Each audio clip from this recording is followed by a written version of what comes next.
지출이 굉장히 범위가 좀 많은 편인데 아시는 부분은 최대한 빨리 넘기도록 하겠고요.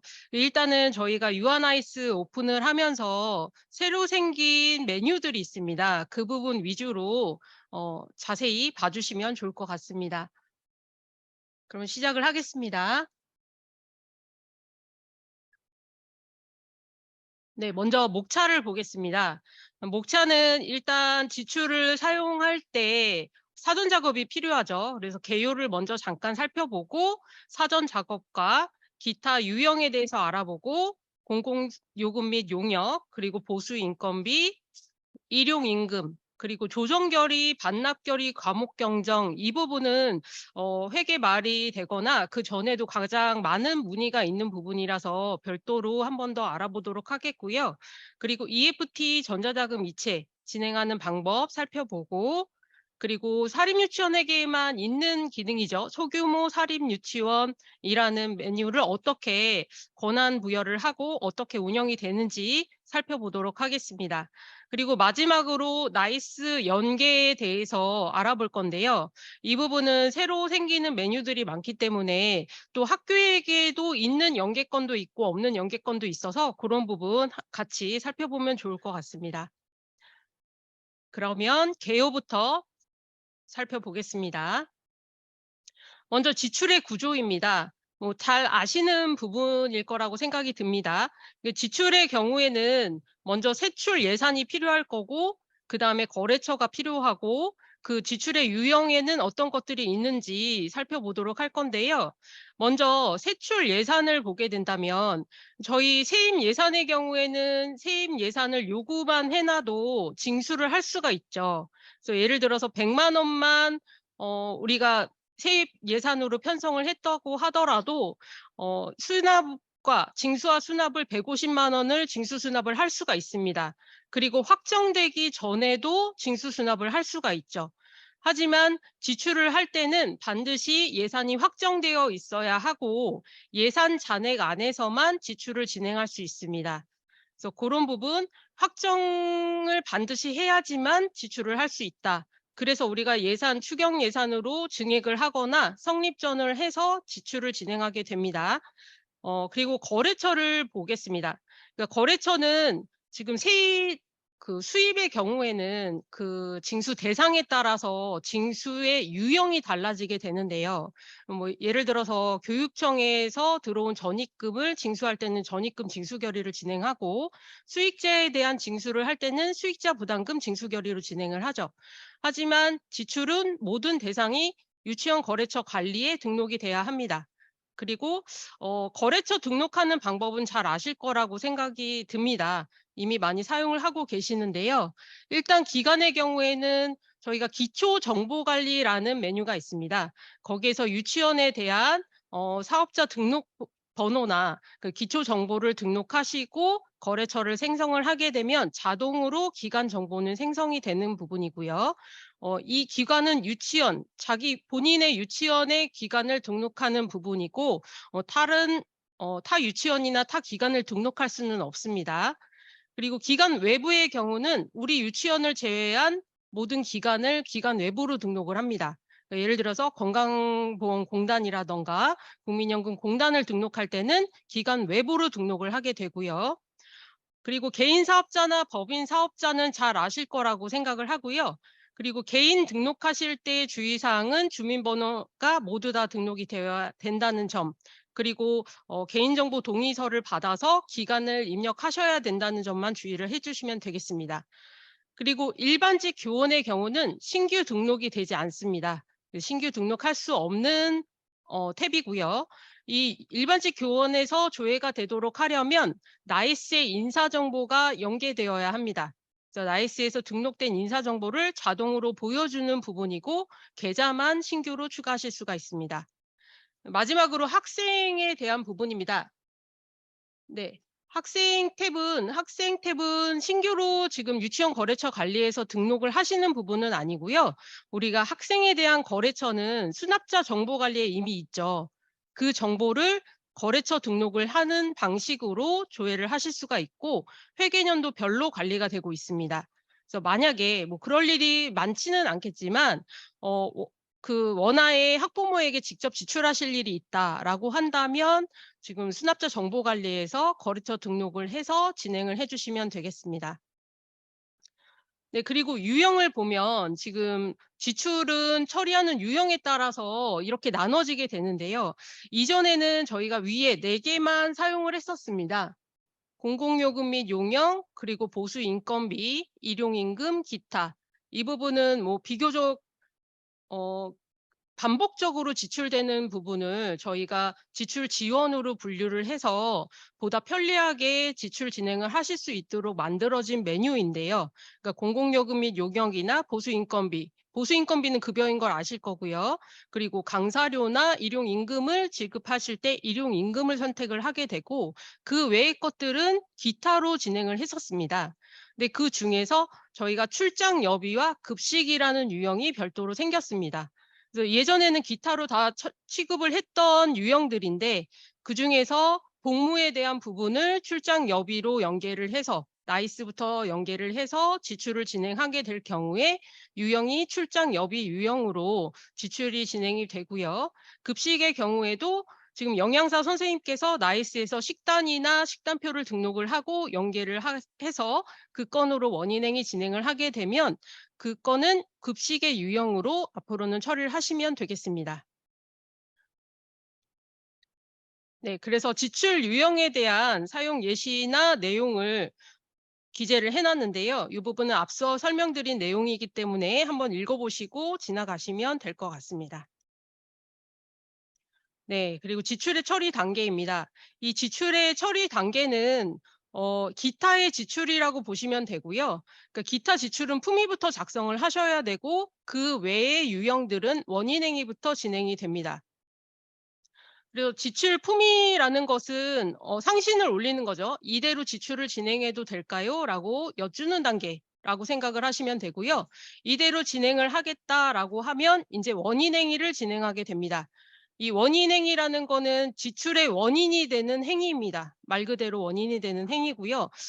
쉽게 예를 들자면 뭐 계약이라고 할 수 있을 것 같아요. 그러니까 사립유치원에게는 계약이 없습니다. 계약을 별도로 작성하지 않고 원인행위 자체가 계약이라고 보시면 됩니다. 그래서 원인행위 작성을 할 때 지금 예산 잔액 안에서만 원인행위를 할 수 있다는 점, 그리고 원인행위 때 필수적으로 계약 내용에 들어가는 내용이 거래처와 금액이죠. 그 부분을 필수적으로 입력해서 원인행위를 작성을 하셔야 합니다. 그리고 그 원인행위를 세부적으로 어떻게 지출할지를 결정하는 게 지출 결의입니다. 그래서 지출 결의 때 지급 방법이나 증빙 구분을 설정을 하시고 지출 결의를 진행하게 되고요. 이후에 지급 명령 등록을 하게 됩니다. 그리고 이체 확정까지 해야 현금 출납부에 표기가 된다는 점, 네, 잘 알고 계시지만 한 번 더 말씀을 드리고요. 다음 단계로 넘어가겠습니다. 지금 지출에서 진행할 수 있는 전자지출은 사립유치원에게는 EFT만 가능합니다. 뭐 이교육금고는 저희가 아직 도입을 하지 않았고 EFT로만 전자자금 이체를 할 수 있다. 그리고 비전자 지출의 경우에는 계좌이체, 카드, 자동이체, 고지서, 현금 방법이 있고요. EFT의 경우에는 EFT 계좌이체와 EFT 카드가 있습니다. EFT 카드와 계좌이체를 간혹 이렇게 혼동하시는 경우들이 있는데 EFT 카드라는 거는 EFT 카드를 사용하고 유치원에게 통장에서 카드 통장으로 실시간 이체가 된다라고 생각을 하시면 됩니다. 그러니까 유치원 회계 통장에서 유치원 카드 통장으로 이체되는 거를 EFT 카드라고 합니다. 그 부분 이후에 한번 살펴보도록 하겠습니다. 네, 지출의 목표를 보겠습니다. 지출의 목표는 원인행위와 지출 결의를 같게 만드는 거고, 그래서 결의 가능 금액을 0원으로 만드는 것을 목표로 하고 있습니다. 근데 이 부분은 이제 원인행위가 지출의 계획이라고 말씀을 드렸잖아요. 계약과 마찬가지이고 지출의 계획이 되는 부분이 원인행위입니다. 그러니까 원인행위를 예를 들어서 100만 원을 해놓고 지출 결의를 여러 번 나눠서 지출도 가능하거든요. 뭐 예를 들어서 책상과 걸상을 구매를 했는데 책상을 먼저 구매를 했고 그 금액을 먼저 지불을 하게 됐다라고 했을 경우에는 책상에 대한 금액만 먼저 지출 처리를 하셔야 되는 거잖아요. 그럼 계약은 책걸상을 계약을 했지만 책상에 대한 금액만 먼저 지출 결의를 하실 수가 있고 나중에 걸상에 대한 금액을 지불하실 수가 있습니다. 그래서 지출 결의를 나눠서 처리를 하실 수가 있는데 결론적으로는 원인행위와 지출 결의가 같아야지만 지출이 완료됐다고 볼 수가 있습니다. 만약에 책상만 구매를 하고 걸상에 뭐 하자가 있어서 구매를 이 업체에서 하지 않기로 했다라고 할 경우에는 원인행위에서 70만 원만 지출을 하고 30만 원은 남아있는 채로 있게 되거든요. 그럼 이 30만 원을 다른 데 쓸 수가 없게 되겠죠. 그래서 이 금액을 사용하시려면 원인행위 금액을 70만 원으로 조정결의 감액해서 맞춰주셔야 합니다. 이게 필수적이지는 않지만 묶여있는 돈이고 또 예산 잔액이 늘어나야 그 금액만큼 또 추경으로 감액을 하실 수가 있기 때문에 차후에 결산하실 때에도 불용액을 줄일 수 있습니다. 그러니까 추경으로 우리가 감액을 그만큼 해서 불용액을 최대한 맞추는 게 좋은 거잖아요. 불용액이 많다는 거는 예산을 그만큼 허수의 예산을 많이 잡아놨다는 뜻이기 때문에 그 금액을 맞춰주셔야 하고 그리고 원인행위 금액에서 지출 결의를 뺀 금액이 결의 가능 금액이 되는 부분인데 결의 가능 금액만큼 나중에 결산할 때 보시면 사고 이월 대상액이 됩니다. 사고 이월 대상권이 아님에도 대상액으로 보여지는 경우들이 있을 수 있거든요. 물론 이월 처리 안 하시고 그냥 지나가셔도 상관은 없지만 그 금액만큼 또 불용액으로 남게 되기 때문에 이 부분은 맞춰서 처리를 해 주시는 거를 권장을 드립니다. 네. 다음 사전 작업을 보겠습니다. 먼저 지출을 하기 위해서는 아까 거래처 등록이 선행이 돼야 된다고 말씀을 드렸잖아요. 그래서 거래처를 등록하는 메뉴가 유치원 거래처 관리에서 진행을 하시는 부분이고요. 먼저 신규 등록을 하실 때에는 거래처 구분을 먼저 선택하고 신규 등록 버튼을 클릭하셔야 합니다. 그래서 거래처 구분 선택 후에 신규를 등록하면 다음과 같은 입력 팝업이 조회가 되고요. 거기에서 별표 나와 있는 부분을 모두 등록을 하신 뒤에 저장을 하고 하단에 어 계좌 정보도 등록을 해 주셔야 합니다. 그러니까 계좌 정보가 없는 경우는 그러니까 뭐 계좌 이체를 하시는 경우에는 반드시 필수적으로 필요한 부분이고요. 이 업체에 대해서 카드로 지출을 한다 하는 경우에는 계좌 정보를 입력하지 않으셔도 관계없습니다. 네, 그렇게 해서 신규 등록 버튼을 클릭해서 계좌 정보를 모두 입력하고 내용 등록 후에 저장을 진행하시면 되는데요. 만약에 유치원에서 EFT를 사용한다고 할 경우에는 검증을 진행을 해 주시면 되겠습니다.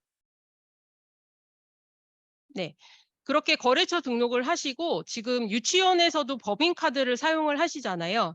그 법인카드 사용하는 내역도 별도로 관리를 해 주셔야 합니다. 그래서 신용카드 관리라는 메뉴에서 네, 추가 버튼을 클릭해서 카드 정보를 모두 등록을 하고 네, 상단에 카드 목록이 조회가 되면 네, 결제 요청을 진행을 합니다. 이 신용카드 관리에서는 반드시 결제를 받아야지만 원인행위나 지출결의 작성할 때 카드 번호가 조회가 되고 선택 가능하기 때문에 결제를 반드시 진행을 해 주셔야 하고요. 그리고 지금 이 신용카드 관리에서는 결제 취소라는 버튼은 없습니다. 그러니까 누적해서 결제가 진행이 되는 부분이고요. 만약에 처음 최초에 등록한 카드 정보에서 수정되는 부분이 있다. 뭐 결제 지급일이라든가 결제 사용 일자가 달라지는 경우라면 그 부분을 수정해서 다시 저장하고 재결제를 받으시면 됩니다. 그래서 매번 결제를 받아서 수정 처리를 해 주시는 거고요. 그 부분을 변경 이력이라고 한 부분으로 어떻게 수정이 됐는지의 내역도 남게 되니까 그 부분을 참고를 해 주시면 되겠습니다. 그리고 카드를 사용하다가 카드라는 거는 그 사용 기간이 있잖아요. 그 사용 기간이 지나는 경우에는 폐기를 해 주셔야 하는데요. 폐기하는 경우도 사용 여부를 사용에서 미사용으로 변경을 하신 다음에 저장을 하시고 결제를 진행을 해 주셔야 합니다. 네, 그렇게 해서 폐기 처리를 하실 수 있습니다. 이렇게 결제를 받을 때에는 총 5건까지 선택해서 묶어서 결제 진행을 하실 수가 있어요. 네. 넘어가겠습니다. 다음 기타 유형입니다. 사립유치원회계에서 제일 많이 사용하는 유형이 기타의 유형이 되겠고요. 말씀드린 바와 같이 계약이나 검수가 없기 때문에 계약이나 검수로 진행하는 모든 건들은 기타로 처리를 하고 있습니다. 그래서 품위부터 진행을 하고 그다음에 원인행위 지출 결의, 지급 명령, 이체 확정까지 마무리를 해주시면 되겠습니다. 이때 중요한 부분은 그 시스템 운영을 어떻게 하는지는 지금 그 사용자의 몫이거든요. 예를 들어서 품위 하나로 원인 행위를 여러 개 나눠서도 처리가 가능합니다. 그러니까 품위를 1년치의 품위를 해 놓고 원인 행위를 매달 작성해서 지출 결의도 매달 하실 수가 있고, 품위와 원인 행위를 1년치 작성하고 지출 결의를 매달 나눠서 처리도 가능합니다. 이건 시스템의 운영에 대한 부분인 거고, 그게 선생님들의 스타일이 다를 뿐인 거고요. 결과는 달라지지 않습니다. 여기서 중요한 부분은 지출 결의와 지급일, 그 부분이 제일 중요한 부분이고요. 이체 확정하실 때 지급 명령 일자대로 현금 출납부에 반영이 되기 때문에 통장에서 출금된 날짜를 맞춰 주셔야 된다는 점, 그리고 지출 결의를 나눠서 처리할 때 결의 일자가 그러니까 지급 일자가 다른 경우에는 지출 결의를 나눠서 지출 결의를 해 주셔야 된다는 부분은 반드시 필요한 부분이고요. 다만 이렇게 운영을 하실 때 장단점은 있어요. 그러니까 원인 행위를 하나로 해서 지출 결의를 나누게 되면 물론 이렇게 결제하는 게 줄어들기 때문에 더 쉽게 지출을 하실 수가 있지만, 사립유치원회계의 경우에는 실수하시는 부분들이 굉장히 많이 있습니다. 그래서 역작업이 필요한 경우들이 있는데요. 역작업을 할 때 우리가 지출 처리한 순서대로 역으로 돌려서 역작업을 진행하잖아요. 그 이후에 작업이 없어야지만 결제가 취소가 됩니다. 그 지출 결의를 12개를 했는데 그거에 대한 원인 행위를 취소해야 된다. 그러면 지출 결의 12개를 취소하고 원인 행위를 취소할 수밖에 없거든요. 그러니까 이렇게 실수할 여지가 있거나 그런 부분들은 1대1로 하시는 게 편할 수도 있습니다. 그럴 때는 역으로 돌리기가 더 쉽고요. 그리고 참고적으로 저희가 과목 경정을 하실 경우에 요번에 우리 작년부터 분할 과목 경정이 가능해졌거든요. 분할 과목 경정을 할 때는 1대1로 처리된 지출건만 분할 과목 경정이 가능합니다. 그러니까 앞으로 확정된 예산으로 지출한 건이나 뭐 여러 번을 나눠서 해도 관계없는 건들은 묶어서 뭐 품위나 원인 행위를 진행하시고 지출을 나눠서 하셔도 무관하지만, 역작업이 필요하거나 아니면 잔액이 부족할 수 있는 건들은 나중에 과목 경정이 필요할 가능성이 있기 때문에 그런 건들은 1대1로 하시는 게 편할 수도 있습니다. 네. 그래서 이 중점 사항을 보면 품위 하나로 여러 번 원인행위 진행 가능하다.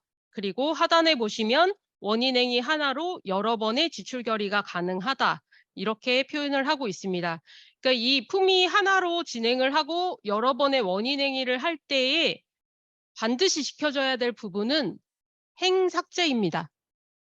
반드시 품위를 작성하실 때 뭐 물론 공공용으로 하실 수도 있지만 기타로 1년치에 품위를 한 번에 작성을 하시고 원인 행위를 나눠서 진행하시는 경우라면 첫 번째 달 외의 행은 삭제를 하셔야 삭제한 행으로 다시 원인 행위를 진행하실 수가 있습니다. 그러면 꼭 이렇게 뭐 행을 여러 개를 나눠서 해야 되는 건 아니고 한 행으로 진행을 하더라도 반드시 그 행을 삭제하고 다시 추가해서 내역을 작성하셔야 삭제한 행으로 원인 행위를 하실 수 있다. 이 부분만 중점적으로 봐주시면 좋을 것 같습니다. 그리고 지출 결의를 하실 때에도 원인 행위를 하나로 진행을 하시고 그다음에 지출 결의는 분할해서 지출을 하실 수가 있는데, 지출 결의 하실 때에는 지출 결의 금액을 수정해서 진행하시면 그 차익만큼 결의 가능 금액으로 남게 돼서 다시 지출 결의를 하실 수가 있습니다. 그 부분도 앞으로 보여드리도록 하겠습니다. 그리고 두 번째에 나와 있는 부분인데요. 그러니까 원인 행위 시에는 what을, 지출 결의 시에는 how를 결정한다라고 되어 있는데, 이 부분이 앞서 말씀드린 그 내용입니다. 그러니까 우리가 쉽게 계약서를 작성할 때 보면 제일 중요한 게 누구와 얼마의 계약을 했냐라는 거잖아요. 그러니까 원인 행위 하나가 계약이라고 봤을 때 누구와 얼마를 계약했냐, 얼마를 지출해야 되냐가 가장 중요한 부분이고 그 부분이 필수 입력 사항이라고 생각을 해주시면 되겠습니다. 그럼 지출 결의할 때는 이거를 그러면 어떻게 지급을 할 것이냐 이거를 결정한다고 보시면 되고요. 그래서 지출 결의하실 때에는 지급 방법과 증빙 구분, 어떻게 지급할지, 어떤 증명 서류를 받아야 할지를 결정하는 게 지출 결의다라고 생각을 해주시면 되겠습니다. 예, 품위 작성하는 화면입니다.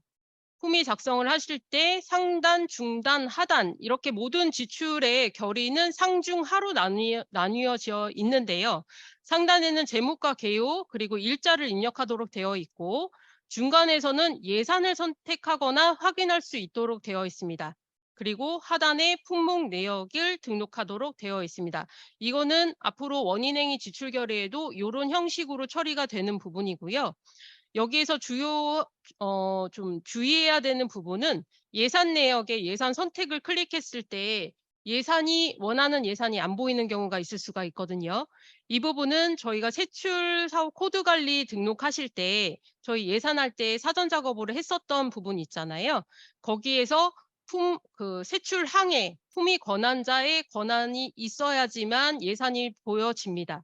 그래서 그런 부분 참고를 하시고 여기서 예산이 조회되지 않는다면 세출사업 코드 관리로 이동을 해서 품위 권한자의 행을 추가해서 그 선생님을 추가하신 후에 품위 작성을 진행하시면 되겠습니다. 네, 그리고 저장해서 결제 요청을 진행하시면 되고요. 품위는 계속 품위 복사를 하셔서 사용하실 수가 있습니다. 근데 품위 복사를 할 때도 자기가 권한이 있는 세출항에 대한 품위만 조회가 되고 그것만 복사하실 수 있다라고 생각을 해주시면 되겠습니다. 네, 원인행위입니다. 지금 사립유치원 회계가 학교회계와 좀 메뉴명이 다르게 형성이 되어 있죠. 그러니까 학교회계에는 품위 목록으로 되어 있고 또 원인행위 목록 이렇게 목록명으로 주로 되어 있는데 사립유치원회계는 아무래도 선생님들이 어디서 뭘 할지를 직관적으로 보여주고 있습니다. 그래서 원인행위 품위 목록이라는 건 여기서 원인행위를 하라는 뜻인 거고요. 그리고 지출결의 원인행위 목록이라는 거는 여기서 지출결의를 진행하시면 됩니다. 라는 뜻으로 받아들이시면 되고요. 네, 그래서 두 가지를 다 메뉴명으로 채택을 했어요. 그래서 여러분들이 익숙하신 분들은 목록명으로 봐주시면 되고 처음 이 부분을 그 지출이나 에듀파인을 접하시는 분들은 여기에서 이 부분을 진행하면 되겠다라고 생각을 해주시면 되겠습니다. 그래서 원인행위 품위 목록에서 조회를 하고 대상권 선택 후에 원인행위를 진행을 합니다.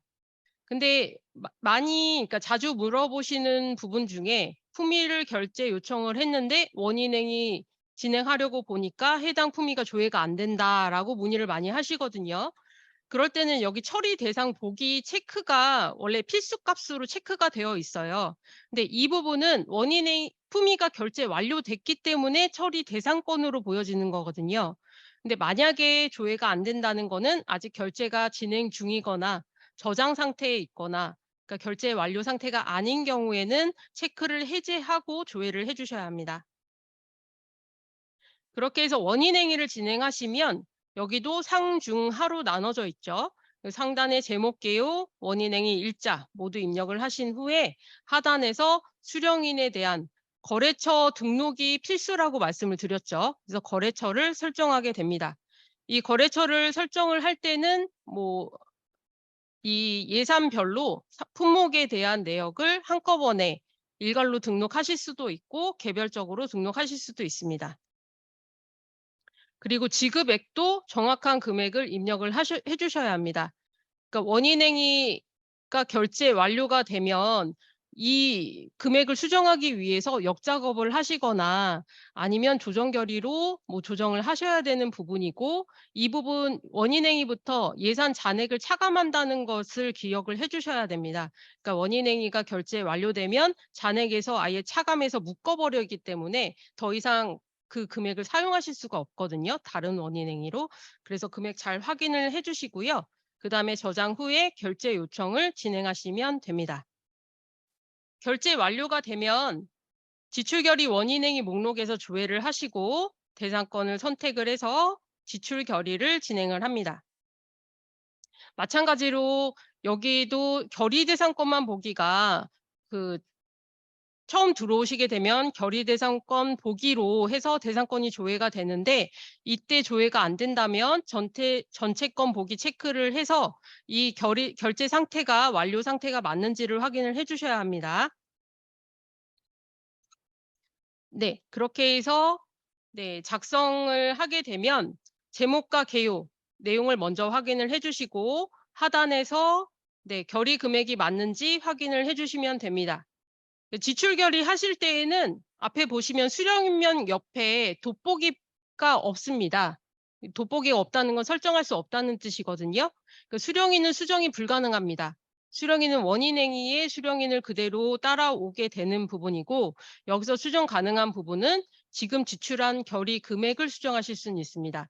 그래서 이때 지출 결의액을 수정을 하게 되면 그 금액만큼 결의 대상액으로 남아서 또 지출 결의를 하실 수가 있게 되는 부분입니다. 네.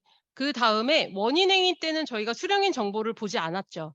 수령인 정보를 입력을 하셔도 되지만 필수 입력값이 아니라서 보여드리지 않았고요. 지출 결의 시에는 반드시 수령인 정보 탭으로 이동을 해서 그 내역을 등록하셔야 합니다. 지출 결의 수령인 정보 탭에서 하단에 보시면 증빙 구분과 지급 방법을 선택하도록 되어 있는데, 앞에 별표가 되어 있죠. 이 부분은 필수적으로 등록을 하셔야 되는 부분이고, 만약에 증빙 구분을 세금 계산서나 계산서로 진행을 하는 건이다 할 경우에는 증빙 버튼도 클릭을 하셔서 반드시 세금 계산서와 계산서를 저장을 해 주셔야 세무로 이 건이 연계가 됩니다. 저희가 세금 계산서나 계산서를 등록하면 이 부분들은 신고 대상권이잖아요. 신고를 할 수 있도록 세무라는 부분을 별도로 관리를 하고 있는데, 이때 저장한 내역이 세무로 연계가 된다라고 생각을 해 주시면 되겠습니다. 그렇게 해서 저장하시고 결제 요청을 진행하시면 됩니다. 네. 이후에 지급 명령 등록을 진행하게 되는데요. 지급 명령 등록을 할 때 지급 예정 일자 기준으로 조회를 하게 됩니다. 이때 주의하셔야 될 부분이, 그러니까 저희가 지출 결의할 때 지출 결의 일자도 있고 지급 예정 일자도 있습니다. 지출 결의 일자로 조회하는 것이 아니라 지급 예정 일자 기준으로 지급 명령 탭에서는 조회를 하고 있기 때문에, 만약에 조회가 안 되는 경우에는 예정 일자를 너무 뒤로 잡으셨거나 하는 경우들이 굉장히 많습니다. 이럴 때에는 그냥 1000년부터 5000년까지 넣고 조회하셔도 됩니다. 1000년 1월 1일부터 5000년 1일까지 놓고 조회를 해 주시면 대상권이 확인이 될 것이고요.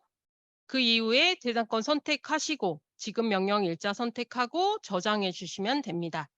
이때 지급 명령 일자 기준으로 현금 출납부에 반영이 되기 때문에 이 일자는 통장에서 출금된 날짜와 일치하도록 진행을 해 주시면 되겠습니다. 네, 이렇게 원래라는 게 사실 없긴 하지만, 원래는 지급 명령 등록하시고 통장에서 이체 처리를 하신 다음에 이체 확정을 하시는 게 수순입니다. 그래서 지급 명령 일자가 틀릴 일이 많이 없지만, 지금 사립유치원의 경우에는 간혹 이미 출금 처리하시고 나중에 등록하시는 경우들이 아주 많이 있습니다.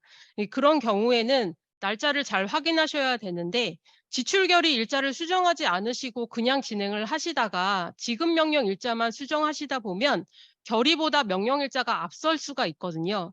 그런 경우엔 등록이 되지 않으니까 그런 부분은 주의를 하셔서 지출 결의 일자보다 지급 명령 일자는 같거나 뒤여야 한다라는 부분 참고를 하시고 지출 결의 일자부터 수정을 다시 해 주셔야 합니다.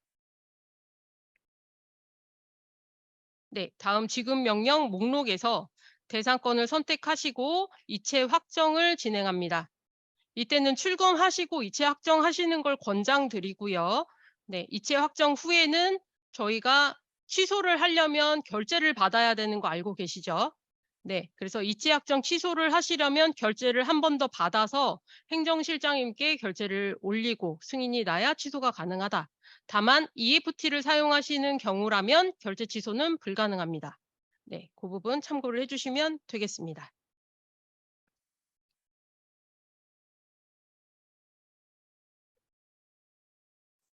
네, 다음은 공공요금 및 용역에 대해서 알아보겠습니다. 네, 공공요금 및 용역 절차입니다. 공공요금 및 용역의 기준을 먼저 등록을 하시고 계약 정보를 작성한 후에 바로 원인행위를 진행하실 수가 있습니다. 그래서 지출결의 지급명령, 이체 확정까지는 동일한 방법으로 처리를 해주시면 되겠습니다. 절차를 보겠습니다. 먼저 기준 등록하는 방법은 공공요금 및 용역 기준이라는 메뉴에서 행을 추가하고 구분과 내역을 다 거래처를 설정을 하신 후에 저장하시면 됩니다. 근데 이때 지금 보통 공공요금의 경우에는 매년 같은 기준으로 처리가 되는 경우들이 많기 때문에 그런 경우에는 전년 복사를 하실 수가 있습니다. 전년 복사를 하시면 되고요. 여기에서 주의해야 될 점은 월정액 용역 계약이라는 부분이 있는데요. 이 구분값은 시도별로 사용을 하는 시도가 있고 사용하지 않는 시도가 있습니다. 그러니까 그건 시도의 기준이 다를 수 있으므로 만약에 이 월정액 용역 계약을 선택할 수 없다면 그거는 시도에서 확인을 해 주시면 되겠습니다. 네. 그렇게 해서 기준을 등록하고 나면 공공요금 및 용역 관리에서 계약 정보를 등록을 하시고 연간 지급 계획을 작성하실 수가 있는데요. 먼저 신규 등록을 진행을 해 주셔야 됩니다. 그러니까 이 신규 버튼을 클릭하는 게 굉장히 중요한 부분이 처음에 시작을 하실 때에는 기준만 등록하면 다 하신 줄 알고 이 공공요금 및 용역 관리에 내역이 왜 안 보이냐 기준을 등록했는데 이렇게 문의하시는 경우가 많이 있으세요. 그러니까 그럴 때에는 기준만 등록을 한 거고 계약 정보를 등록한 거는 아니기 때문에 반드시 신규 버튼을 클릭해서 하단에서 계약 정보를 등록하셔야 됩니다. 라고 말씀을 해 주시면 되겠습니다. 그래서 계약 정보에 대한 내역 모두 등록을 해 주시고 이 전년 복사를 하더라도 당해년도 예산은 공란으로 보여지기 때문에 당해 편성한 예산에 맞게 예산 재원, 세출항, 산출식을 넣어 주시면 되고요. 계약 일자, 시작 일자, 종료 일자, 그리고 지급 일자, 분납 금액, 지급 주기, 별표되어 있는 부분 모두 등록을 해 주시면 됩니다. 이 지급 분납 금액 곱하기 지급 주기로 해서 계약 금액은 자동으로 생성됩니다. 네. 그렇게 하신 후에 지급 계획 작성을 클릭하시면 예, 분납 주기에 맞게 행위 추가가 됩니다. 이 분납 주기에는 지급 주기에는 월별도 있고요. 반기도 있고 분기도 있기 때문에 맞는 내역을 선택해서 행을 추가해 주시면 되고요. 그러니까 월별로 했을 때에는 12개의 행이 생성이 될 거고요. 연간 한 번 지급하는 건의 경우에는 지급 계획 작성했을 때 한 행으로 조회가 된다는 부분 참고를 하시면 되겠습니다. 그렇게 해서 저장을 해 주시면 모두 완료가 되고요. 전년 자료 복사도 제공을 하고 있습니다. 이 부분은 지금 작성을 하실 때 계약 정보 작성하실 때 팁을 기재를 해 놨는데요. 이 부분은 한번 읽어 보시면 다 알 수 있는 내용이라서 넘어가도록 하겠습니다. 네, 지급 계획 작성한 후에 공공요금 및 용역 지급에서 원인 행위를 바로 진행하실 수가 있습니다. 이때 진행을 하실 때에는 한 건만 선택해서 원인 행위도 가능하고요. 다수의 건을 선택해서 원인 행위 하실 수가 있습니다. 예를 들어서 연간으로 원인 행위는 한 번 진행하고 지출 결의를 나눠서 하겠다고 하신다면 요 지급 예정 일자를 1 년치를 넣고 조회를 하셔서 12 건의 계획을 선택하시고 원인 행위를 한 번에 하실 수도 있습니다. 그래서 고런 부분은 참고를 해 주시면 좋을 것 같고요. 하단의 지급 내역도 어떤 건이 원인 행위가 되어 있고 얼만큼 진행되어 있는지 한눈에 확인이 가능하시니까 참고를 해 주시면 좋을 것 같습니다. 네. 그렇게 해서 원인 행위 진행을 하게 할 때 제목과 개요를 복사해서 사용하실 수도 있는데 만약에 '복사하지 않겠다.'라고 하시면 닫기 하시면 됩니다. 그러면 자동으로 원인 행위 작성하는 화면으로 이동이 되고 상단과 중단, 하단의 내역 맞는지 확인을 해 주시면 되는데 이때는 원인 행위 작성할 때 예산을 변경하실 수가 없고요. 수령인도 변경이 불가능합니다. 그 불기 부 요 부분 수령인을 수정을 하시겠다고 할 경우는 공공요금 및 용역 기준부터 수정이 돼야 되기 때문에 역으로 돌려서 네, 수정을 해 주셔야 된다는 점 참고해 주시면 좋겠습니다. 네. 이렇게 해서 저장하시고 결제 요청하시면 네, 공공요금 및 용역에 대한 원인 행위는 완료가 되고 이후에 지출 결의, 지급 명령, 이체 확정 순으로 진행을 해 주시면 됩니다. 네, 다음 보수 인건비입니다.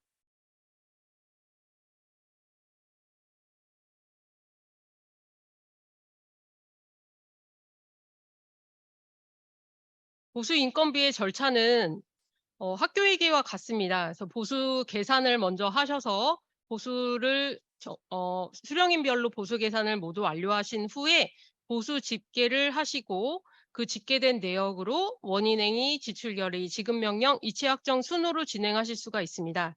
근데 이때는 집계를 한 후에 원인행위를 하게 되면 원인행위 때는 아무것도 수정이 되지 않습니다. 금액도 수정이 되지 않고요. 수령인도 당연히 수정이 되지 않습니다. 그래서 이런 부분 수정을 원하신다면 집계를 취소하고 보수 계산부터 작성을 하셔야 된다는 부분 참고를 해 주시면 좋을 것 같습니다. 네, 그럼 작성 화면으로 보겠습니다. 네, 보수인건비 목록에서 보수 계산 버튼을 클릭을 하면 다음과 같은 화면이 조회가 됩니다. 여기에서 작업 연월과 급여 구분 선택을 해서 네, 수령인을 먼저 선택을 해야겠죠. 다수의 수령인 선택이 가능하고요. 네, 여기에서 예산 조회를 클릭을 하시고 수당 내역을 모두 다 등록하신 후에 하단에서 공제의 행 추가 버튼을 클릭해서 행을 추가하시고 맞는 금액을 넣어주실 수 있습니다. 지금 이게 첫 달만 이렇게 작성을 해 두시면 모두 복사해서 사용이 가능하시다는 거 알고 계시죠? 네. 첫 달을 잘 꼭 만들어 놓으시면 1 년이 편합니다. 1년 동안 복사해서 사용하실 수가 있고요. 네. 이후에 저장을 해 주시면 됩니다. 그리고 세외 계좌를 사용하시는 경우에는 이때 세외 계좌 적용을 해 주시는 게 좋은데 세외 계좌 적용을 클릭했을 때 자동적으로 세외 계좌로 지급 계좌가 공제 계좌 번호가 설정이 됩니다. 그리고 지급 구분도 세외 계좌로 세팅이 되는데요. 세외 계좌 적용할 수 있는 거는 우리가 유치원 계좌 등록을 하실 때 세외 계좌를 대표 계좌로 설정을 해 주셔야 된다는 부분, 그 부분만 참고적으로 기억을 해 주시고요. 네. 이후에 대상권 선택을 해 주시면 되는데 이 건은 지금 저희가 만약에 예산이 비슷한 경우를 예를 들어 봤어요. 그러니까 첫 번째 대표의 수령인은 하나하나 예산을 선택을 하고 공제도 하나하나 추가를 했었는데 수령인이 많은 경우에 다수의 수령인이 공제 내역도 비슷하고 뭐 예산 선택하는 내용도 비슷하다 할 경우에는 저희가 일괄 적용을 하실 수가 있습니다. 그래서 그 방법을 알아보겠는데요. 먼저 복사를 받을 선생님을 체크를 먼저 해 주셔야 하고요. 그다음에 복사를 해줄 설정이 모두 다 되어 있는 선생님을 하늘색으로 이렇게 선택을 해 주시면 되고요.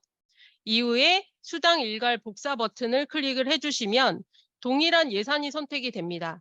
그러면 선생님별로 금액이 다른 부분만 수정을 해 주시면 되고 또 공제 일괄 복사 버튼을 클릭을 하게 되면 공제의 구분은 비슷한데 수령인별로 금액만 달라지는 경우들이 많이 있습니다. 그런 경우에는 공제 내역에 대한 수령인별 공제 금액만 수정을 해 주시면 됩니다. 이렇게 하셔서 저장을 하시고 이전 화면으로 이동을 해 주시면 되겠습니다. 그리고 참고적으로 공제 금액 적용 버튼이 있는데요. 이 버튼은 모두 같은 금액의 공제를 들어갈 때 그러니까 대표 수령인과 동일한 금액의 공제 금액이 들어갈 때 사용하는 버튼입니다. 잘못 이 버튼을 사용하시게 되면 나중에 후처리가 어려워질 수 있기 때문에 뭐 예를 들어 명정 휴가비로 동일한 금액을 지급해야 되는 경우가 아니라면 이 버튼을 사용하실 일이 없다는 거 네, 기억을 해 주시면 좋을 것 같습니다. 그렇게 해서 모두 보수 계산이 끝났다면 대상권을 선택하시고 보수 집계를 진행을 합니다. 보수 집계를 하게 되면 다음과 같은 알림창이 나오고요. 확인 후에 집계 금액이 표기가 되는 부분을 확인하실 수가 있습니다. 대상권 선택하시고 원인 행위를 진행하시면 됩니다. 이때 수정은 안 되는 부분 아시죠? 보수 집계가 끝난 후에는 수정이 불가능합니다. 수정을 하시려면 지금 화면에서 집계 취소를 진행을 해주시면 되겠고요. 그리고 원인행위 하실 때 전월과 같은 제목과 개요를 복사해서 사용하실 수도 있다. 복사하시고 월만 바꿔주시면 되는 부분이고요. 복사를 하시겠다고 하면 대상권 선택 후에 확인, 안 하실 거면 닫기를 눌러주시면 됩니다. 네, 그렇게 해서 원인행위 작성 화면으로 이동이 되면 상단의 제목 개요 확인을 해주시고 중간에서 이제 확인만 하실 수가 있는 겁니다. 예산이 맞는지 확인을 해주시고 하단에서 보수 인건비 내역 맞는지 확인을 해주시면 되겠습니다. 그리고 결제 요청을 진행하시면 됩니다. 지금 보수 인건비가 어려운 부분이 공제를 유보해서 사용하는 부분과 뭐 환급이나 뭐 유보를 하실 때 잘 안 되는 부분 때문에 어려워들 하시는데요. 그래서 보수 인건비는 지출 결의부터 살펴보도록 하겠고요. 그 지출 결의하실 때 공제 유보할 수 있는 기능이 들어 있으니까 한번 비교해서 봐주시면 좋을 것 같습니다. 처음으로는 이제 세외 계좌를 사용하시는 유치원은 정말 편합니다. 지출 결의하시기는 정말 수월하고요. 그 부분을 한번 보겠습니다. 그러니까 원인행위가 결제가 완료가 되면 대상권 선택해서 지출 결의를 진행을 하시고, 네, 이때도 만약에 원인행위 건이 안 보인다, 그러니까 결의할 건이 안 보인다 할 경우에는 전체 건 보기 체크해서 결제 상태 확인해 주시면 됩니다. 예상외로 굉장히 많은 문의가 옵니다. 제 건을 못 찾는 경우가 많이 있으십니다. 그래서 이럴 때는 전체 건 보기 해주시고요. 지출 결의 진행하는 화면을 보겠습니다. 네, 제목과 개요 입력하시고 하단에서 금액 맞는지 확인을 해주시고요. 수령인 정보로 이동을 해서 네, 증빙구분 지급 방법 필수이죠. 이때는 수령인이 많은 경우에 대표 수령인만 설정하시고 여기 일괄 적용 버튼을 클릭을 하시면 지급 방법과 증빙 구분이 모두 일괄 적용됩니다. 그래서 그렇게 진행을 해주시면 되겠습니다. 그리고 저장 후에 결제 요청을 해주시면 지출 결의가 완료됩니다. 이게 지금 세외 계좌를 사용하시는 유치원의 예입니다. 세외 계좌를 사용하는 유치원이 아직까지는 많지는 않습니다. 이렇게 하시면은 세외 계좌로 해당 건이 연계가 자동으로 되고 수납건이 생성이 되는 거 알고 계시죠? 생성이 되면 그 이제 기간에 맞춰서 연금을 내보낼 기간에 세외에서 반환 처리해 주시면 되고, 네, 그렇게 진행을 해주시면 되는 부분이고요. 다음은 네, 팁으로 넣어놓은 내용인데요. 그러니까 연간 급여 관리 대장이라고 사립유치원 회계에만 있는 버튼이 있습니다. 보수 인건비 목록에서 보시면 연간 급여 관리 대장이라는 버튼이 있는데요. 이 부분은 지금 보수 인건비 목록으로 작성하고 집계한 내역을 연간 관리할 수 있는 대장입니다. 이 부분은 참고적으로 보실 수 있는데 다만 집계한 금액이 있어야 조회가 된다는 부분 참고를 해주시면 좋을 것 같고요. 이 부분도 저희가 작업 연어를 클릭하고 세부 내역으로 들어왔을 때 상단에 개인 월별 계산 명세서라는 버튼이 있습니다. 이 부분도 집계한 금액만 보여집니다. 네, 다음 이제 공제 유보하는 부분을 살펴보겠습니다. 제일 어려워하시는 부분이죠. 그러니까 학교 회계는 세외를 굉장히 많이 사용을 하시기 때문에 사실 공제 유보를 모르시는 분들이 더 많습니다. 공제 유보를 하실 필요가 없는데 그러니까 사립 유치원은 세외 계좌를 사용하지 않고 또 공제에 따라서 납부하는 기일이 달라서 이게 공제 유보를 많이 이용을 하고 계시는데요. 공제 유보는 지출 결의 작성하는 화면에서 네, 수령인 정보 탭에서 진행을 할 수가 있습니다. 수령인 정보 탭에서 공제 유보 버튼을 클릭하면 다음과 같은 화면이 네, 팝업이 조회가 됩니다. 지금 실지급액을 먼저 지출을 하시고 그 다음에 대부분 이제 건강보험료나 국민연금, 뭐 그 다음 달에 소득세, 기타 소득세 이런 식으로 처리가 되는 부분이다 보니까 공제 유보 버튼을 많이들 활용을 하시고 한 번 유보한 거라고 또 유보할 수 있습니다. 한 번 유보하셨다고 끝나는 게 아니라 건강보험료 납부 기일에는 건강보험료를 제외한 나머지를 유보하시면 되는 거고요. 그 다음 소득세를 납부하는 기일에는 나머지를 유보하시고 소득세를 납부하시면 됩니다. 그렇게 여러 번 사용이 가능하시고요. 대상권을 선택하시고 지급 구분 공제 유보를 선택하고 일괄 적용 버튼을 클릭을 하면 공제 지급 구분에 공제 유보라고 표기가 됩니다. 그렇게 하고 저장을 하시게 되면 그리고 창을 닫게 되면 지금처럼 공제액계가 0원으로 표시가 되고 공급 가액에서도 공제 금액이 빠진 금액으로 조회됩니다. 이 공제 유보의 기능은 어찌 보면 편리를 위한 기능이라고 보실 수가 있어요.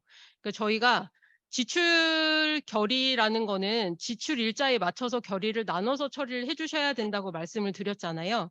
공제 유보라는 거는 공제에 납부하는 기일이 다 다르기 때문에 그 자체를 결의를 나눈다는 개념으로 생각을 해 주시면 되고, 결의를 나눌 때 우리가 그 기본 정보에서 지출 결의 금액을 수정하고 공제 수정하고 이런 불편한 점을 이 버튼 하나로 처리가 가능하다라고 생각을 해 주시면 됩니다. 그러니까 편리를 위해서 만들어진 버튼이다.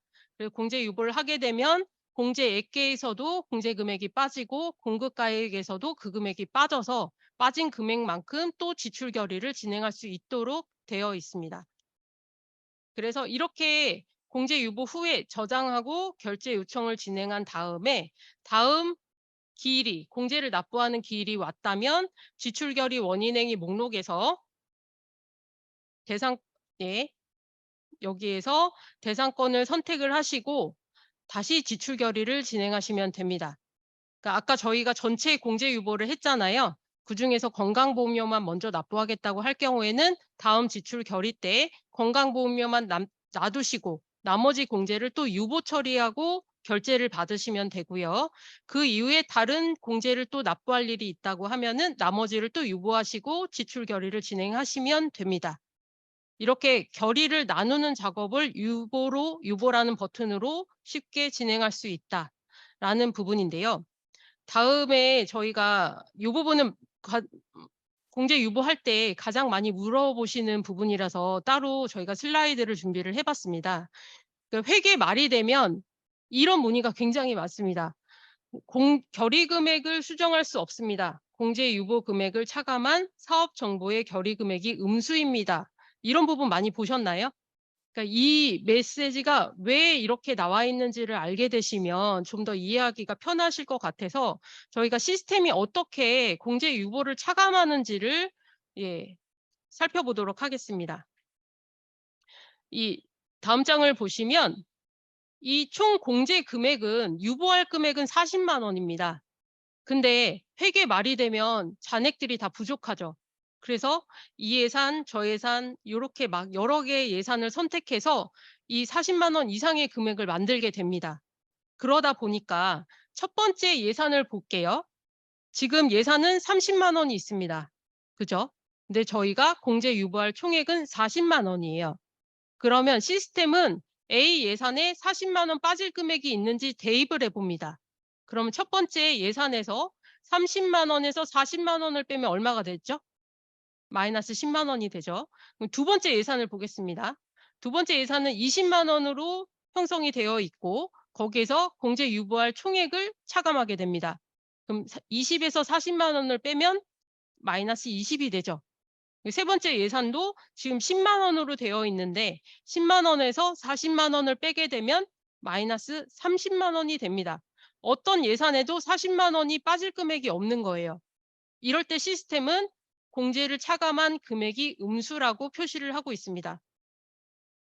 네, 이 시스템은 자동적으로 알아서 여기서 얼마, 저기서 얼마를 빼주지 않습니다. 하나씩 대입을 해와서 빠질 금액이 있는지를 체크를 하고 빠질 금액이 없다면 아까와 같은 알림을 보여주고 있고, 이럴 때에는 우리가 공제 유보는 편리를 위한 기능이라고 말씀을 드렸잖아요. 직접 지출 결의를 나누시면 됩니다. 그 방법을 알아보겠습니다. 네, 지출 결의를 하실 때 먼저 공제 버튼을 클릭을 하고요. 네, 팝업 창이 조회가 되면 요번에 유보할 행을 전체 체크하시고 삭제를 진행합니다. 요번에 지급하지 않을 건들을 다 선택하고 삭제해 주시면 됩니다. 그리고 저장을 해 주시면 일단 공제 금액은 빠지겠죠. 그럼 저희가 유보할 때 아까 공제 금액과 공급가액이 같이 차감된다고 말씀드린 거 기억나시나요? 네. 그래서 공제 금액을 뺐기 때문에 공제 금액이 0 원이 된 거고요. 그다음에 공급가액을 수정해 주시면 되겠습니다. 그래서 공급가액은 하단에 있는 지출 결의 금액을 A 예산에서 아까 30만 원 되어 있는 부분에 30만 원을 A에서 빼고 10만 원은 B에서 빼겠다라고 한다면 직접 뺀 금액을 넣어 주시면 되겠습니다. 그래서 A에서 30을 제외한 금액, 그리고 그 금액이 그러면 결의 후 잔액으로 들어가게 되겠죠. 그리고 B 예산에서 10만 원을 뺀 20만 원만 넣게 되면 B 예산에서도 10만 원이 차감이 됩니다. 그래서 결의 후 잔액으로 그 금액이 남게 되고요. 이후 진행 방법은 동일하게 지출 결의 원인 행위 목록에서 40만 원이 결의 후 잔액으로 보여지게 되고, 다음 지출 결의 진행하실 때에는 이 공제 내역은 다시 삭제한 공제 내역은 다시 살아나서 보여지게 됩니다. 이 원리가 우리 지출 결의할 때는 원인 행위 내역 그대로 지출 결의 진행이 되거든요. 원인 행위에는 공제 내역이 남아 있고 지출 결의에서만 삭제가 된 거기 때문에 원인 행위에 있는 건을 다시 지출 결의를 하게 되면 삭제한 공제 행은 다시 살아나서 조회가 된다는 겁니다. 이해되셨죠? 그러니까 이렇게 결의금액 음수다라고 나오는 경우는 회계 말에 많이 볼 수가 있는 부분이라서 왜 그런지 원리를 아시고 직접 결의를 나눠서 처리를 해 주시면 되겠습니다. 그렇게 해서 결제 요청까지 하시면 완료가 됩니다. 그리고 결의 가능 금액이 보여지는 것도 공제 유보와 똑같이 보여지게 됩니다.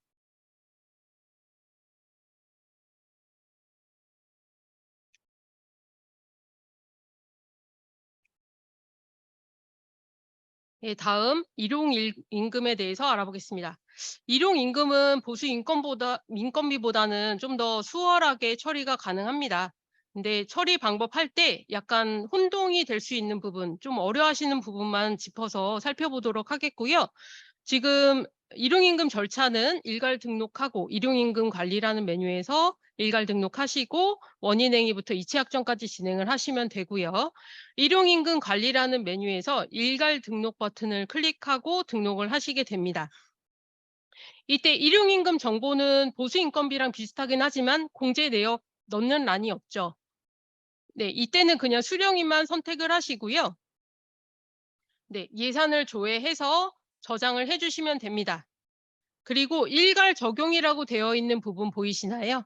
네, 복사할 대상과 복사해줄 기준을 선택을 하신 다음에 일괄 적용도 가능하다. 이 부분 참고를 해주시고 마지막으로 저장을 해주시면 됩니다. 그러면 선생님을 선택해서 아까 하나의 일괄 등록 버튼 하나로 이제 진행을 했지만 수령인별로 행위 생성이 됩니다. 그래서 이 수령인을 전체 체크하고 원인 행위를 진행을 하셔도 되고 아니면 뭐 나눠서 원인 행위를 진행하셔도 관계가 없습니다. 그리고 수령인명에 보면 여기 언더바가 되어 있죠. 이거는 클릭이 가능하다는 뜻이거든요. 개별적으로 공제 내역을 직접 설정하실 수 있습니다. 지금 화면에서. 하지만 여기서 하시는 거는 정말 힘들게 작업을 하시게 되는 부분인 거고요. 원인행위 때 일괄적으로 공제 내역을 등록하실 수가 있기 때문에 지금은 그냥 수령인만 등록하시고 대상권 선택해서 원인행위를 작성하시는 걸 권장을 드리겠습니다. 네. 그래서 원인행위를 작성을 하시게 되면 네. 원인행위 화면에서 대상권 제목 개요 등록을 다 해 주시고요. 복사하실 수 있는 부분은 복사해서 사용하시고 월만 바꾸셔도 되고요. 네. 제일 어려워하시는 부분이 공제 내역을 등록하는 방법이거든요. 그래서 일용 공제하실 때에는 일용 공제 관리라는 버튼이 거래처 정보 탭에 있습니다. 그러니까 원인행위 작성하실 때 이 버튼으로 등록을 하셔야지만 저 세무의 소득자료 목록에 연계가 됩니다. 그러니까 반드시 이 버튼으로 등록을 해 주셔야 되는 부분이고요. 일용공제 관리 버튼을 클릭하면 다음과 같은 팝업 창이 조회가 됩니다. 근데 밑에 작업 설명 보시면 굉장히 복잡하게 되어 있죠. 네. 그래서 하지만 그렇게 복잡하지 않습니다. 그러니까 쉽게 생각을 하실 수 있는 부분이 상단에 보시면 네, 기준 정보 적용, 공제 생성, 공제 수령인 적용, 기타 공제 생성, 지급 방법 적용이 있는데요. 순서를 보시면 대상권을 선택하시고 첫 번째 거 작성하시고 그다음에 이쪽에서 등록을 하시는 겁니다. 그러니까 오른쪽 상단에 있는 소득 구분을 등록하신 다음에 확인 버튼을 클릭을 합니다. 이렇게 작성을 하십니다. 이게 순차적으로 진행을 돼서 초록색으로 되어 있는 버튼을 순차적으로 진행하시고 마지막에 저장을 해 주시면 됩니다. 대상권 선택 후에 기준 정보 적용하고 내용 등록하고 확인, 또 대상자 선택하고 공제 생성을 클릭하게 되면 기준 정보에 맞게끔 소득세랑 기타 소득세가 자동으로 하단에 생성이 됩니다. 그리고 다시 대상권 선택해서 공제 수령인 적용하고 확인하고 대상권 선택하고 뭐 기타 공제라는 거는 소득세랑 기타 소득세 외에 다른 공제가 있을 경우에 생성해 주시면 되고 없을 경우는 건너뛰시면 됩니다. 그래서 지급 방법 적용까지 하신 다음에 마지막에 저장을 하시면 된다. 그 상단에 있는 버튼을 순차적으로 진행하고 마지막에 저장한다. 요것만 기억을 해 주시면 됩니다. 네. 되셨죠? 그렇게 어려운 부분은 아니고요. 요 부분은 그 순서만 헷갈리지 마시고 처음부터 이렇게 순차적으로 해 주시면 쉽게 진행하실 수가 있다라고 생각을 해 주시면 되겠습니다. 예. 그리고 저장을 하시면 예 자동으로 공제 내역도 설정이 되고 결제를 받으실 수가 있습니다. 네. 이렇게 작성을 하셔야지만 소득자료 목록에 자동으로 연계가 되고요. 만약에 일용임금으로 처리하지 않고 기타로 하실 수도 있어요. 아니면 보수 인건비로 작성을 하실 수도 있는데 그렇게 한다고 해서 뭐 시스템이 안 되는 거는 아닙니다. 그렇지만 소득자료 목록으로 연계가 되진 않습니다. 그래서 거기 소득자료 목록에서 신규로 생성을 하셔야 되는 부분들이 또 발생을 하기 때문에 일용공제를 작성하실 때 요 버튼 사용해서 작성을 하시면 소득자료 목록에 연계된다. 요 부분만 참고를 해 주시고 중점적으로 생각을 해 주시면 좋을 것 같습니다. 그리고 일용임금도 공제 내역이 있기 때문에 지출 결의하실 때 공제 유보가 가능합니다. 네. 다음 조정 결의를 보겠습니다.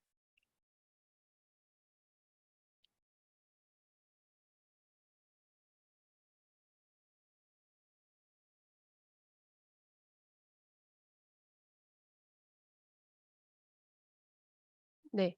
조정 결의를 진행을 하겠습니다. 네. 조정 결의를 하게 되는 이유는 우리가 원인행위 작성을 하고 결제를 받을 때 필수 결제선이 원장님께 결제를 받아야 합니다. 그리고 결제를 취소할 때도 원장님께 결제를 받아야 되겠죠. 계속 취소했다가 했다가 취소했다 했다 취소했다 하는 경우들이 발생을 하면 원장님들 좋아하지 않으시겠죠.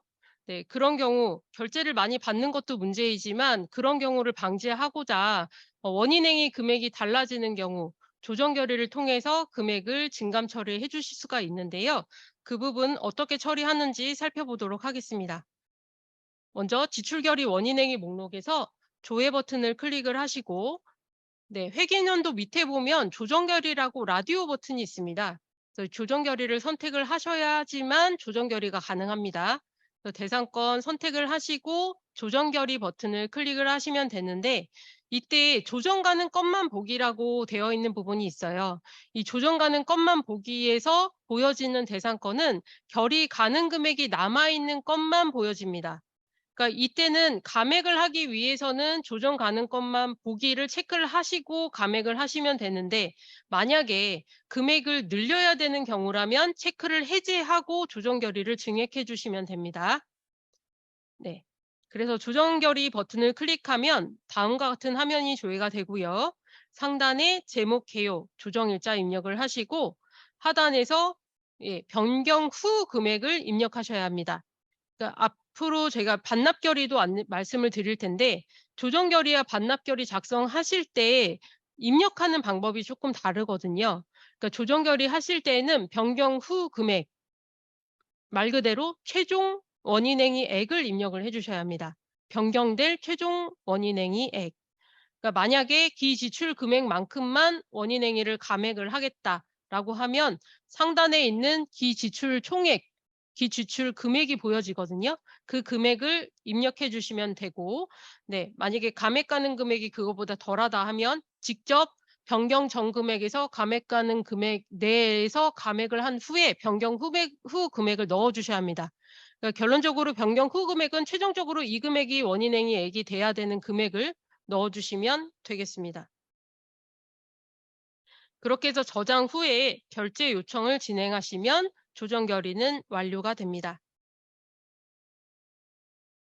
네, 다음 반납 결의를 보겠습니다. 반납 결의는 지출이 끝난 건인데 되돌려받는 경우가 있을 수가 있어요.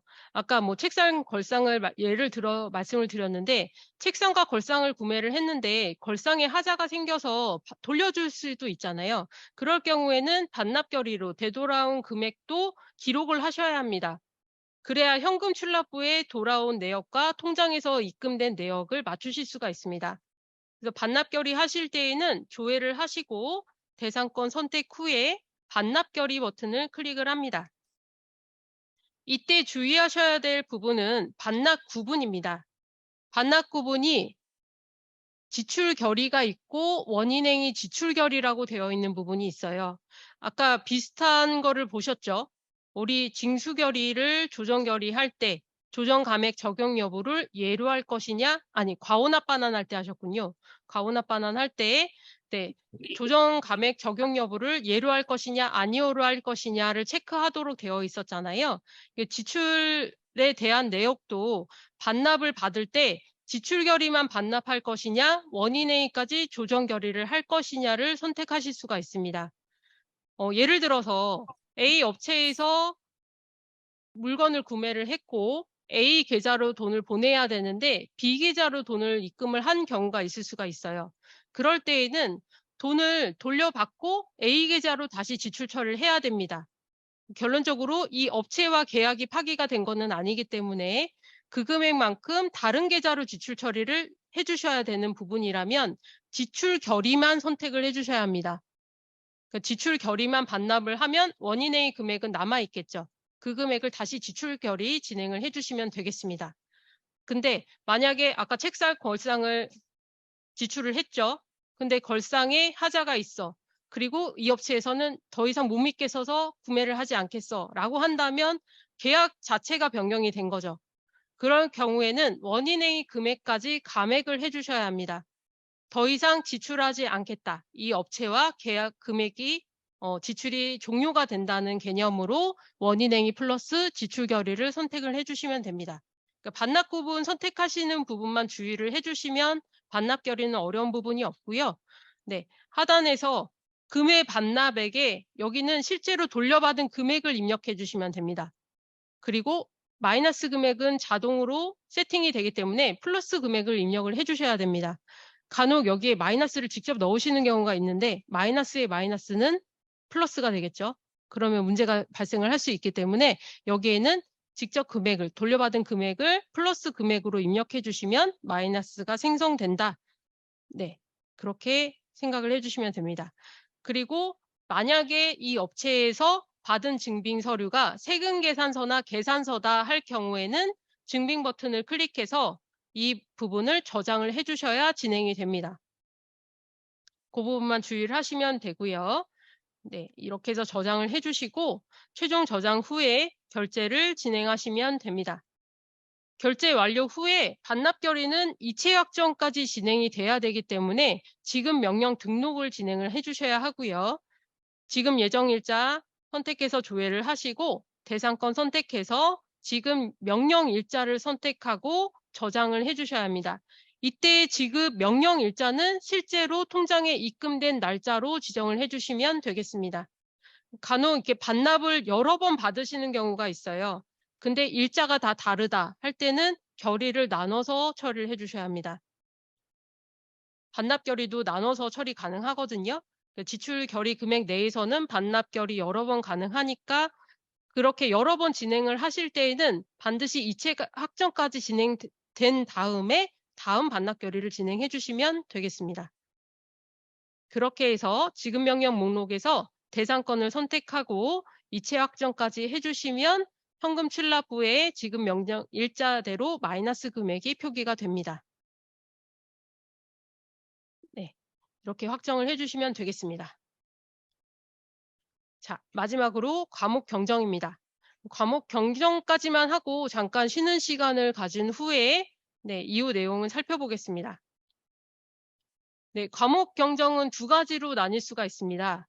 일단은 과목 경정이라는 거는 지출이 끝난 건인데 원인행위의 예산을 바꿔야 되는 경우에 과목 경정을 이용을 하실 수가 있고, 과목 경정은 전체 경정이 있고 분할 경정이 있습니다.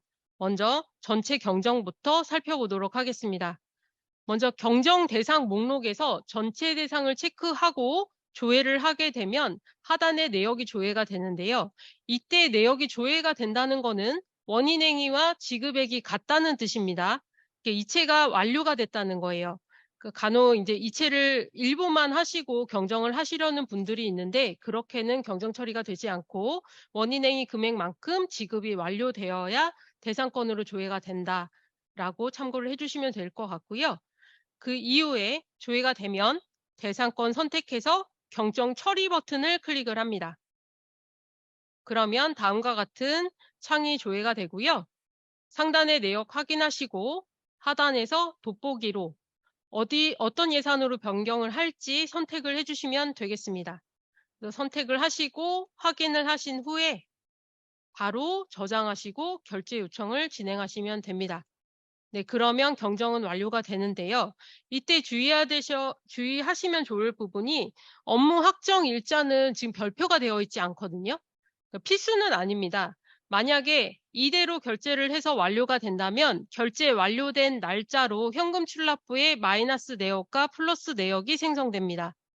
네, 어차피 플러스 마이너스는 0원이기 때문에 날짜가 중요하지는 않지만 선생님께서 실제로 출금된 날짜와 보시기 편하도록 맞추고 싶다 하는 경우에는 업무 확정 일자를 그 날짜로 수정하시고 결제를 받아주시면 됩니다. 네. 그리고 경정을 하게 되면 자동으로 이체권이 생성이 된다고 말씀을 드렸잖아요. 네. 현금 출납 후에 마이너스권과 플러스권이 자동 생성되는데 지급 명령에서 조회가 되는 그 건을 이체확정 취소를 계속 하시려는 부분들이 있어요. 그러니까 과목 경정은 이체확정 취소를 하시는 게 아니라 경정 결제 받은 부분을 결제 취소하셔야 된다라고 기억을 해주시면 되겠습니다. 특히 이제 회계 말 되면은 예산을 정산하는 과정에서 잘못된 부분을 바로잡으려고 경정을 많이 하시는데요. 그때 저희가 결제를 풀게 되면 이 예산에서 원래 있던 예산으로 이 지출권이 돌아간다는 거 기억을 하셔야 됩니다. 그 뜻은 이 예산에 잔액이 있어야 결제가 풀린다는 겁니다. 잔액이 A 예산에 부족한 경우에는 해당 건을 결제 취소할 수 없습니다. 네. 넘어가겠습니다. 다음은 분할 경정입니다. 분할 경정은 많은 요청에 의해서 생긴 지 얼마 안 되긴 했습니다. 그래서 분할 경정을 진행을 하실 때에는 주의하셔야 될 부분이 많이 있는데요. 분할 경정을 할 때는 앞서 말씀드렸듯이 1대 원인행위 하나, 지출결의 하나, 지급건이 하나여야 합니다. 이렇게 1대 1로 처리한 것만 분할 경정을 하실 수가 있어요. 그리고 만약에 원인행위를 예산을 다수 건을 선택해서 원인행위를 했고 일부를 전체 경정하신 경우라도 분할 경정을 하실 수가 없습니다. 1대 1로 처리가 됐다는 것은 조정 결의도 있으면 안 되고 반납 결의도 없어야 된다는 겁니다. 그래서 그런 건이 아닌 경우에만 분할 경정을 하실 수가 있습니다. 그래서 분할 경정 라디오 버튼을 클릭하고 조회를 해서 해당 건을 선택을 하시고 분할 경정 처리 버튼을 클릭합니다. 여기 대상권으로 조회가 된다는 것은 1대 1로 지출이 모두 완료됐다. 원인행위와 지급액이 일치한다. 이런 건들이 조회가 된다고 생각을 하시면 됩니다. 그래서 제목과 경정일자 입력을 하시고 중간에 어떤 예산으로 바꿀지 입력을 하신 후에 하단에 경정 금액을 입력을 해주셔야 합니다. 네, 간혹 근데 이 경정 금액을 입력을 하실 때 총액을 입력하시는 경우들이 있는데요. 총액을 바꾼다는 거는 분할 경정이 아니죠. 그건 전체 경정으로 처리를 하셔야 되는 부분이고 일부만 경정을 하실 경우에 분할 경정이 가능하기 때문에 원 금액보다는 작은 금액을 넣으셔야 합니다. 네, 그렇게 해서 저장하시고 결제 요청을 하시면 완료가 됩니다. 네. 다음 전자자금 이체에 대해서 알아볼 건데요. 전자자금 이체는 사실 세외 쪽에서도 많이 보셨을 거고 방법이 크게 다르지는 않습니다. 전자자금 이체는 사립유치원에게는 EFT만 사용을 하고 있는데 사실상 아직까지는 그렇게 많은 이용을 하고 계시진 않습니다. 아시면은 편해서 많이 쓰실 텐데 그런 부분이 조금 안타깝긴 한데요. 네. 한번 처리 사전 작업부터 살펴보겠습니다. 이 화면 벌써 세 번째 보시죠. 이용기간 정보관리에서 먼저 우리가 은행에 신청을 하게 되면 신청된 정보가 금결원을 통해서 에듀파인에 정보가 전달이 됩니다. 전달이 되면 자동으로 이용기간 정보관리에서 해당 건을 조회하실 수가 있고요. 네, 금고계좌 정보는 은행에서 신청한 내역이 보여지는 부분입니다. 그리고 옆에 보시면 통합거래처 계좌 정보는 유치원 거래처 계좌 정보 관리에서 등록한 내역이 보여지는 거고요. 두 개의 정보가 일치하시는 경우에 확인 처리를 해주시면 됩니다. 처음에 등록하실 때에는 기 최초기 때문에 기존의 비밀번호가 없겠죠. 그럴 때는 공란으로 두시고 변경 비밀번호랑 변경 비밀번호 확인만 입력 후에 저장을 해 주시면 됩니다. 그리고 회계 구분은 사립유치원에게 회계 계좌를 선택을 하시고 확인 처리하시면 완료가 됩니다. 이 작업은 최초에만 작업을 해 주시면 됩니다.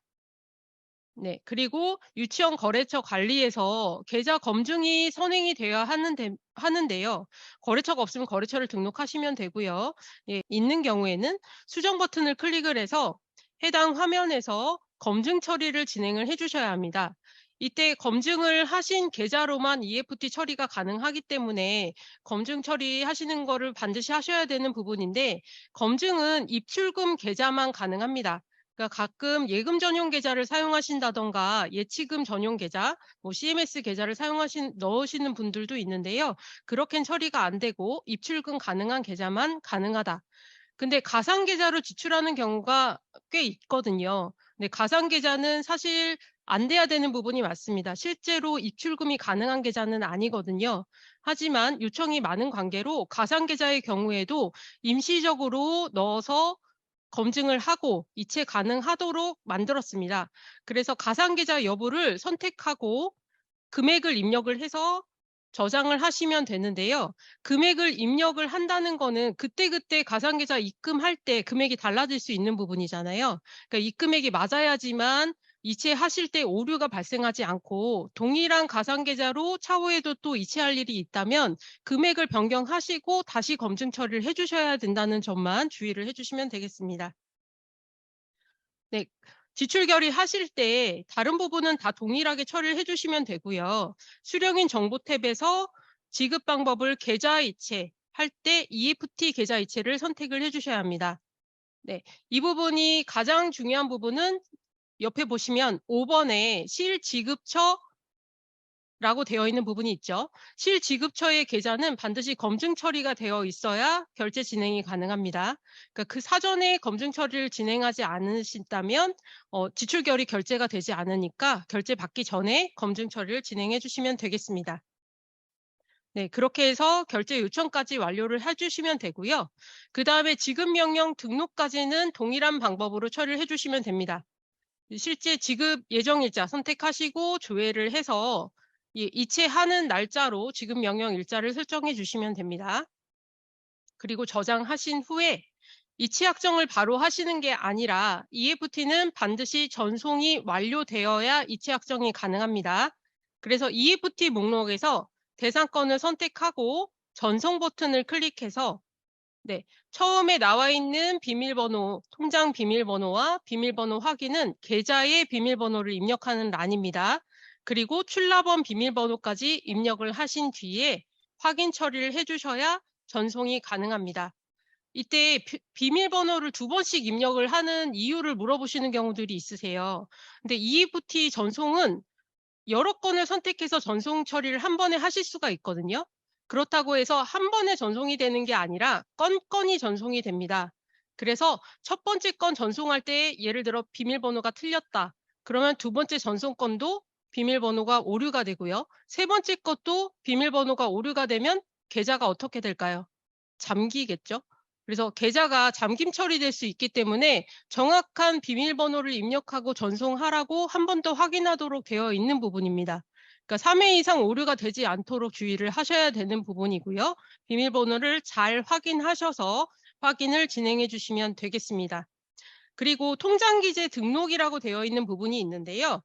네, 이 부분은 입력을 필수적으로 하지 않으실 경우에는, 그러니까 필수 사항은 아니고 자동으로 학교 통장에는 거래처 명이 들어가고요. 거래처 통장에는 유치원 명이 자동으로 표기가 되고, 수정을 원하시는 경우엔 상단의 통장 기재 등록 버튼을 클릭하시고 수정하셔서 진행하실 수 있습니다. 네, 그렇게 한 다음에 반드시 처리 결과를 확인을 해 주셔야 됩니다. 간혹 업무를 하시다 보면은 전날에, 그러니까 6시까지 EFT는 전송이 가능하잖아요. 그러니까 6시에 땡 하고 전송 눌러 놓으시고 퇴근하시는 경우들이 있으세요. 그렇게 될 경우엔 처리 결과를 확인하지 않으면 다음날 정상적으로 처리가 안 됐을 경우에 처리 방법이 더 복잡해질 수가 있거든요. 실시간으로 이 부분은 처리 결과를 확인할 수 있는 부분이기 때문에 반드시 처리 결과를 확인을 해 주시는 게 좋고요. 먼저 처리 구분을 처리 대상이 아닌 처리 결과로 두시고 조회를 하신 후에, 네, 처리가 완료되면 지금 부분에 처리 완료라고 표기가 될 거고요. 만약에 오류가 발생한 경우에는 지금처럼 오류 정정이라고 표기가 됩니다. 지금 EFT 목록에서 전송 전에는 정보 수정이라는 버튼이 보여지거든요. 보시면은 여기에 정보 수정이라고 되어 있는 부분 보여지시죠? 네, 전송 전에도 정보를 수정해서 전송시킬 수 있습니다. 그리고 전송 후에는 오류 정정으로 보여집니다. 만약에 오류가 발생한 경우라면 이 언더바 오류 정정이 버튼을 클릭을 하시고 팝업창에서 계좌번호나 지급 방법을 변경하신 후에 저장을 하시면 됩니다. 변경이 필수적인 건 아니고 오류가 여러 가지의 사유가 있을 수 있어요. 그러니까 아무래도 에듀파인에서 전송을 하면 그게 금결원을 통해서 은행에 전달이 되고, 은행에서 금결원을 통해서 결과 파일을 받게 됩니다. 그 사이에 연계에 문제가 있을 수가 있거든요. 그런 경우에는 다시 전송을 하시는 경우들도 많습니다. 그래서 그럴 때에는 계좌번호나 지급 방법을 수정하지 않고 저장을 해주시고 다시 전송 처리를 해주시면 됩니다. 그때 이렇게 수정하고 저장을 하신 뒤에는 오류 정정 목록이라는 메뉴가 출납원이 보여지기 때문에 출납원 선생님께서 변경 전 정보와 변경 후 정보가 맞는지, 그러니까 변경 후에 제대로 정보 수정을 했는지 그 부분을 확인하셔서 확인 처리를 해주시면 되겠습니다. 확인 후에 EFT에서 EFT로 그냥 저장만 한 경우라면 전송을 해주시면 되는 거고요. 지급 방법을 EFT에서 계좌이체로 바꿨다 하는 경우엔 더 이상 EFT가 아닌 건이 되는 거기 때문에 EFT 목록에서는 조회가 되지 않습니다. 다시 전송하는 건에 한해서 처리 대상으로 조회를 하게 되면 해당 건이 조회가 되고요. 대상건 선택해서 전송 처리를 다시 해주시면 됩니다. 그렇게 하시고 처리가 다 완료됐는지 꼭 확인을 하셔서 이 진행 상태가 처리 완료로 표기가 되어야 합니다. 그러니까 EFT는 당일로만 처리가 되는 거 알고 계시죠? 실시간으로도 결과를 볼 수가 있기 때문에 꼭 확인을 해 주셔야 합니다. 그리고 EFT가 처리가 완료되면 네, 지급 명령 목록에서 이체 확정을 하실 수가 있습니다. 이 순서를 EFT인 경우에는 반드시 전송하고 이체 확정하셔야 된다. 이 부분만 기억을 해주시면 좋을 것 같고요. EFT 완료 여부가 Y인지를 확인하시고 이체 확정까지 진행을 해주시면 되겠습니다. 그리고 이체 확정 후에는 EFT는 이체 확정 취소 결제를 받으실 수 없습니다.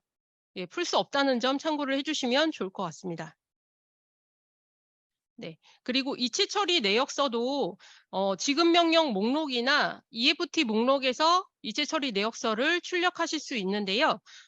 다만 이제 지급 명령 목록에서 출력을 하실 경우에는 선택 출력도 가능하다는 점 참고를 해주시면 좋을 것 같습니다. 다음은 이제 소규모 사립 유치원입니다. 이 부분은 유치원에만, 사립 유치원 회계에만 있는 기능이죠. 저희가 2학급 이하의 공시자료 전송 기준입니다. 공시자료 기준으로 2학급 이하의 소규모 사립 유치원인 경우에는 대부분 원장님께서 혼자 작업을 하시는 경우들이 굉장히 많습니다. 근데 저희가 필수 결제선이 따로 있고 하다 보니까 굉장히 업무 처리에 어려움이 많아서 소규모 사립 유치원의 경우에는 원장님께서 전결로 처리하실 수 있도록, 그리고 품위도 생략 가능하도록 넣어놨습니다. 네, 처리 방법을 한번 보겠습니다. 네, 먼저 부서 코드 관리에서 부서장을 원장님으로 선택을 해주시면 되겠습니다. 그리고 세출사업 코드 관리에도 재원 담당자나 품위 담당자를 다 원장님으로 지정을 합니다. 그리고 필수 결제선을 체크하는 회계간직 사용자 관리죠. 이 메뉴에서 출납원과 원장, 그러니까 행정실장과 원장을 모두 다 원장님 아이디로 설정하시면 됩니다. 어렵지 않죠? 그리고 원장 선생님께서는 품위를 생략하시고 바로 소규모 유치원 원인행위 메뉴에서 원인행위를 작성해 주시면 됩니다. 간혹 원장님 소규모 유치원인데 품위를 하고 싶어 하시는 분들이 계시거든요. 근데 그건 되지 않습니다. 품위는 생략할 수밖에 없는 부분이고요. 다음에 소규모 유치원 원인행위에서 원인행위를 작업하셔야 하는데, 이 메뉴가 소규모 유치원만 보이는 거는 아니거든요. 모든 유치원에서 이 메뉴를 보실 수가 있는데, 만약에 소규모 유치원이 아닌 경우에 이 메뉴에 접속을 하게 되면 다음과 같은 알림을 확인하실 수가 있습니다. 네. 소규모 유치원에 해당하는지 먼저 교육청으로 확인을 해 주셔야 될 것 같습니다. 마지막으로 이제 나이스 연계권입니다. 요번에 새로 생긴 메뉴들이 많이 있어요. 그 부분 한번 어떻게 학교회계와 다른지 그 부분 확인을 해 주시면 좋을 것 같습니다. 네. 먼저 나이스 연계 처리 요번에 생성되는 부분들이 어떤 내용이 있는지 확인을 해 보겠습니다. 먼저 제일 오른쪽을 보시면 예산 때 한번 말씀을 드렸죠. 그리고 유치원 알림이의 경우에 저희가 유치원 알림이 내용을 다운을 받아서 공시자료를 직접 하는 방식으로 공시자료를 전송을 했었는데요. 이제는 공시자료 전송 버튼으로 한 번에 처리하실 수가 있지만 그건 내년부터 그렇게 이용을 해주시면 된다. 그리고 두 번째에 나와 있는 부분은 교육비 납입 내역이라는 부분입니다. 이 부분은 실제로 에듀파인에 구현되어 있는 기능은 아니지만 교육비 납입 내역에 해당하는 징수나 수납건이 발생했을 경우에 학부모님께서 대국민 서비스나 정부24에서 그 내역을 바로 확인하실 수 있습니다. 그리고 나이스 학적 관리는 수입 때 한번 보셨죠? 그래서 나이스에서 어차피 유아학비 학적을 등록을 하기 때문에 이중으로 등록하는 부분, 불편한 부분들을 방지하고자 편리하게 만들어 놓은 기능이고요. 이 부분을 등록해서 이용을 하신다면 앞으로는 진급 처리나 신규 추가나 그런 부분이 훨씬 더 수월하게 진행을 하실 수가 있을 겁니다. 그리고 왼쪽을 보시면 이 부분이 이제 지출에 해당하는 부분입니다. 그래서 급여 정보 등록을 나이스에서 직접 진행을 하신 다음에 그 건을 연계받아서 보수 집계를 하고 원인행위를 진행하실 수가 있습니다. 지금 이 부분은 이제 학교회계와 차이점이 좀 있습니다. 학교회계의 경우에는 지금 보수 연계를 하고 있죠.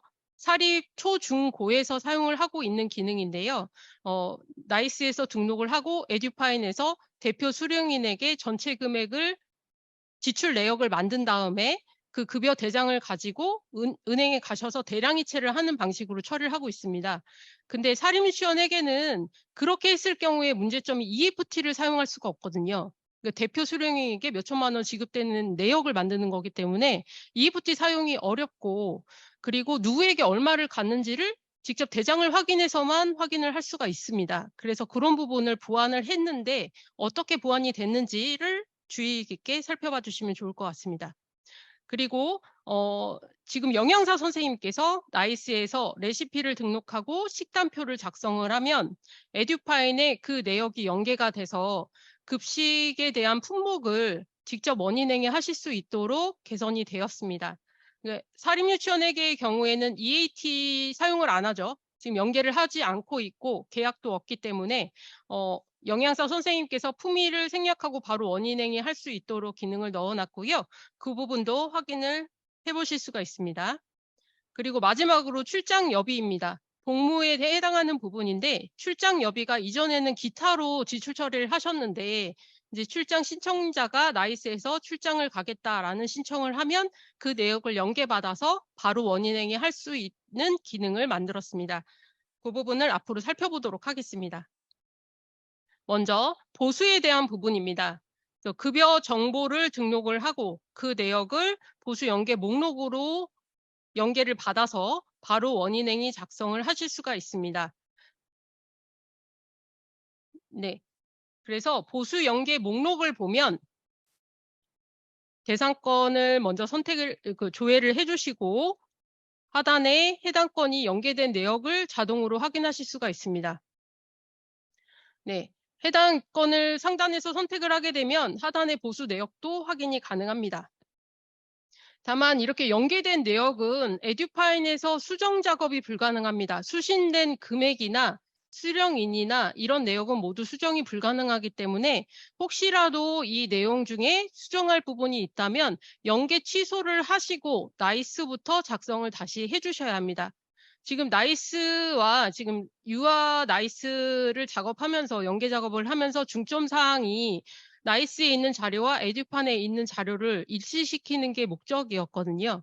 그래서 나이스에서 수정을 해서 연계를 하도록 설정이 되어 있습니다. 그리고 연계 취소를 반드시 하시고 수정하신 다음에 다시 연계를 받아서 진행을 해주셔야 하고요. 네. 상세하게 보수 계산하는 방법을 살펴보겠습니다. 네, 작업 연어를 클릭을 하면 보수 인건비 목록에 작성하는 화면과 비슷한 화면이 조회가 되죠. 네, 다만 다른 점이 있다면 네, 왼쪽에 보시면 수신된 란과 입력란이 나눠져 있습니다. 수신란은 나이스에서 등록한 내역이 그대로 수신된 내역이고요. 이 부분은 수정이 불가능한 부분입니다. 이 부분을 수정하시려면 아까 말씀드린 대로 연계 취소를 해서 수정해서 다시 연계를 받으셔야 하는 부분이고요. 이 수신된 내역을 바탕으로 입력값을 등록을 하셔야 합니다. 네. 그리고 이 부분은 뭐 참고적으로 수령 입력 검색할 수 있다라는 기능도 넣어놨습니다. 네. 그리고 나이스에서 어떻게 등록을 했는지를 굳이 나이스에서 들어가서 보지 않아도 에듀파인에서 확인 가능하도록 나이스 수당이란 부분 체크박스를 넣으면 어떤 수당에 얼마만큼 지급하도록 설정되어 있는지 하단에서 확인이 가능합니다. 그러니까 요거를 토대로 예산 조회를 해서 내역을 등록해 주시면 되겠습니다. 그래서 작업하는 순서는 대상 선생님을 선택을 하면 예산 조회 버튼을 클릭을 해서 금액을 입력해 주셔야 하는데요. 이때 수신된 값과 입력값이 같도록 금액을 넣어 주시면 되겠습니다. 그리고 하단에 공제 정보도 공제 구분과 공제 금액만 연계가 됩니다. 그리고 공제의 수령인이나 지급 방법은 직접 설정을 해 주셔야 합니다. 세외 계좌를 사용하는 경우에는 세외 계좌 적용도 가능합니다. 그리고 만약에 이 선생님들의 수당 정보나 공제 정보가 비슷한 경우라면 보수 인건비와 마찬가지로 수당 일괄 복사나 공제 일괄 복사를 할 수가 있는데요. 다른 부분이 있다면 처리 방법은 같습니다. 그러니까 복사를 받을 선생님을 먼저 체크하시고 복사를 해줄 선생님을 파랗게 체크를 하신 다음에 수당 일괄 복사를 클릭하시고 네, 수당 정보를 수정해 주시면 됩니다. 선생님별로 금액이 다를 수 있기 때문에 금액을 직접 수정을 해 주시면 되는 부분이고요. 공제 일괄 복사하는 기능은 조금 차이가 있습니다. 금액은 선생님별로 다 계산이 돼서 연계된 내역이거든요. 그래서 금액이 변경되는 부분은 아니고 공제의 지급 방법이나 지급 구분 그리고 공제의 수령인만 복사가 됩니다. 네. 그렇게 해서 복사 기능을 이용하시면 아주 유용하게 사용이 가능하고요. 마찬가지로 보수 인건비도 복사가 가능하잖아요. 전달에 잘 등록하면 1년을 편하게 진행을 하실 수가 있는데 연계된 부분도 전달에 전월 수당 복사나 전월 공제 복사 버튼이 있어서 그 부분을 수월하게 동일한 구분값이나 이런 게 있다면 복사해서 사용하실 수가 있습니다. 그리고 마지막에 저장을 해 주시면 되는데요. 이 저장을 할 때 오류 값이 발생할 수가 있습니다. 아까 수신된 값은 변경이 안 된다고 말씀을 드렸잖아요. 그 수신된 금액 기준으로 입력 값을 맞춰 주셔야 하는데 수당 금액의 경우에는 수령인별로 일치해야 합니다. 그런데 공제 금액의 경우에는 총액이 맞아야 합니다. 이 뜻이 무슨 말이냐면 공제 수령인의 그러니까 선생님별로 공제 금액이 있는데요. 그 공제 금액이 수령인별로 수신값과 입력값이 맞지 않더라도 총 합계액 모든 수령인의 공제 총합이 맞으면 저장되고 그다음에 집계가 가능하다는 뜻입니다.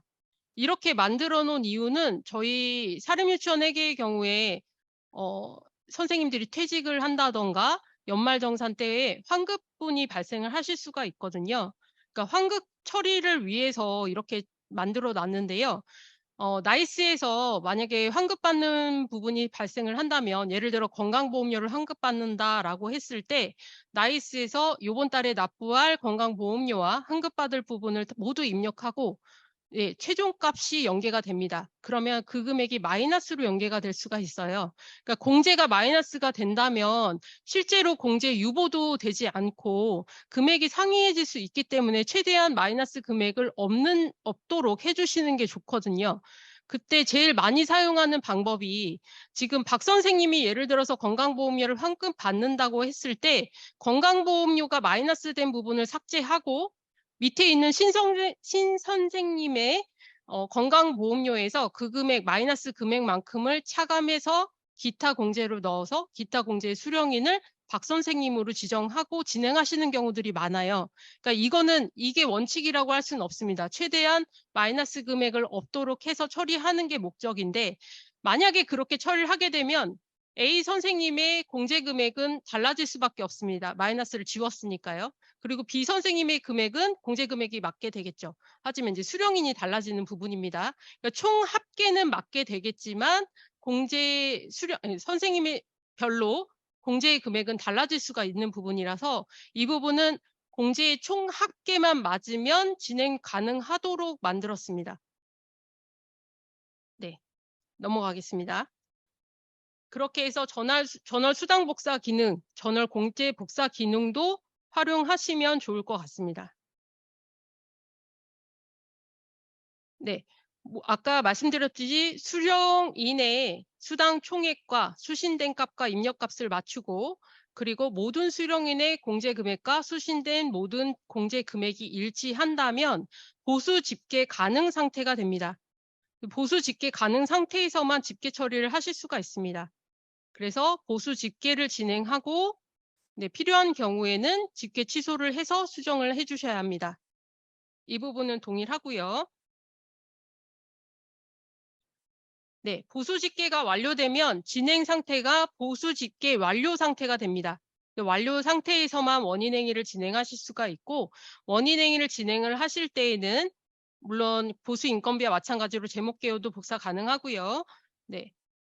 아무것도 수정은 되지 않습니다. 만약에 수정을 하기를 원하신다면 원인행위 삭제하시고 그리고 다시 보수 연계 목록으로 이동을 해서 해당 건을 연계 취소하신 다음에 나이스에서 수정해서 다시 연계를 받아야 합니다. 사실 이렇게 쉽지 않은 작업일 수도 있는데요. 한번 해놓으시면 그래도 복사해서 사용하실 수 있으니까 이용하시면 좋을 것 같습니다. 이렇게 원인행위 금액은 지금 작성하시는 상황에서는 수정이 불가능하지만 조정결의나 반납결의, 과목 경정은 다 가능합니다. 다음은 급식 연계에 대해서 알아보겠습니다. 급식은 이제 영양사 선생님께서 나이스에서 레시피와 식단표를 작성하면 에듀파인 급식 연계 목록으로 해당 건이 연계가 돼서 해당 건을 선택하시고 거래처를 설정해서 그 건으로 원인행위를 바로 진행하실 수가 있고요. 이 부분도 다른 나이스 연계건과 마찬가지로 에듀파인에서 수신된 내역을 수정하실 수는 없습니다. 네. 근데 이 부분을 보자면 이제 영양사 선생님이 사용할 수 있는 권한이 별도로 생겼습니다. 그래서 원래는 기존에는 없던 권한이 생겼는데요. 권한 부여를 먼저 해 주셔야 하고요. 먼저 원장 선생님 아이디로 접속을 해서 네, 권한 관리, 서비스 공턴 권한 관리에 재정 접근 권한 관리에 사용자별 권한 관리로 이동을 해서 사용자 영양사 선생님을 조회를 해 주시고요. 사용자 목록에서 선생님을 선택한 후에 네, 사용자 그룹의 행추가 버튼을 클릭을 합니다. 그러면 사용자 그룹 목록 팝업 창을 보실 수가 있고요. 세부 시스템은 저희가 사립유치원 사업 관리에 모두 다 묶여 있는 거 아시죠? 모든 권한은 사립유치원 사업 관리에 묶여 있습니다. 근데 여기에 원래는 원장, 행정실장, 행정직원 이렇게 품위 담당자 이렇게만 권한이 있었는데 이 중에 영양교사라는 권한이 생겼습니다. 이 영양교사라는 권한을 선택을 하시고 네, 공문 번호를 입력하신 후에 저장을 해주시면 되겠습니다. 잘 아시겠지만 공문 번호가 없으면 3일 후에 권한이 폐기가 되는 거 아시죠? 그러니까 이 부분 공문 번호를 모두 입력을 해주셔야 합니다. 그리고 영양교사 선생님은 에듀파인에 재접속을 해서 보시면은 이제 급식 연계 목록이 조회가 되실 거고요. 영양교사 선생님은 급식 연계 목록 안에서만 처리가 가능합니다. 다른 메뉴는 보실 수가 없습니다. 네. 그래서 급식 영예 목록에서 처리 방법을 살펴보자면 조회를 하시고 네. 품목을 선택을 한 다음에 접수를 먼저 진행합니다. 접수를 하게 되면 나이스에서는 이 식단이나 품목을 취소하실 수가 없습니다. 결제받은 내역 취소 불가능하고요. 반드시 나이스에서 수정을 원한다면 접수된 내역을 취소를 하시고 수정을 해주셔야 합니다. 그렇게 해서 접수를 하시고 취소도 가능하다. 이런 부분 참고를 해주시고요. 그 다음에 다시 급식 목록에 거래처를 설정하시면 됩니다. 네, 보통은 이제 거래처를 일괄적으로 설정해서 진행을 하실 거고요. 만약에 품목 중에 뭐 친환경 품목이 있어서 그 건은 다른 예산을 선택해야 된다 하는 경우에는 돋보기 버튼으로 일괄적이 아닌 개별로 설정이 가능합니다. 네, 사업 정보도 네, 마찬가지로 일괄 적용도 가능하고 돋보기 버튼으로 뭐 친환경 예산 선택을 해주시면 되겠습니다. 그렇게 해서 거래처와 사업 정보가 모두 설정이 되면 대상권을 선택하고 원인 행위를 진행하시면 됩니다.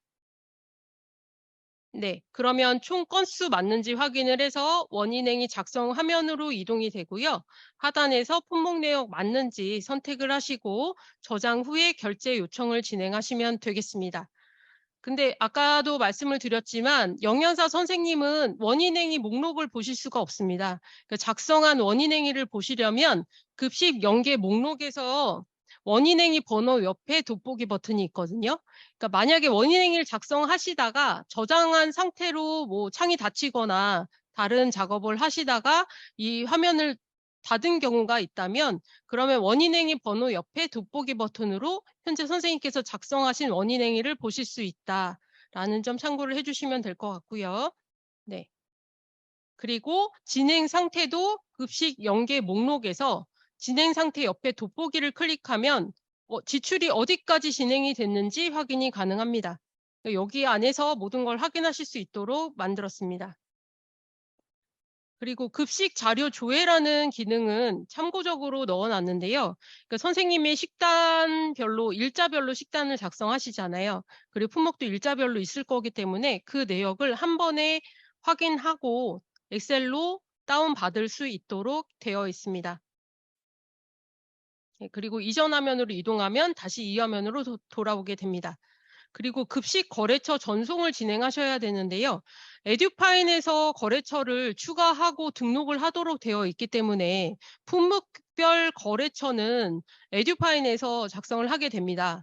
그래서 작성한 내역을 나이스로 전송을 해주셔야 하는데요.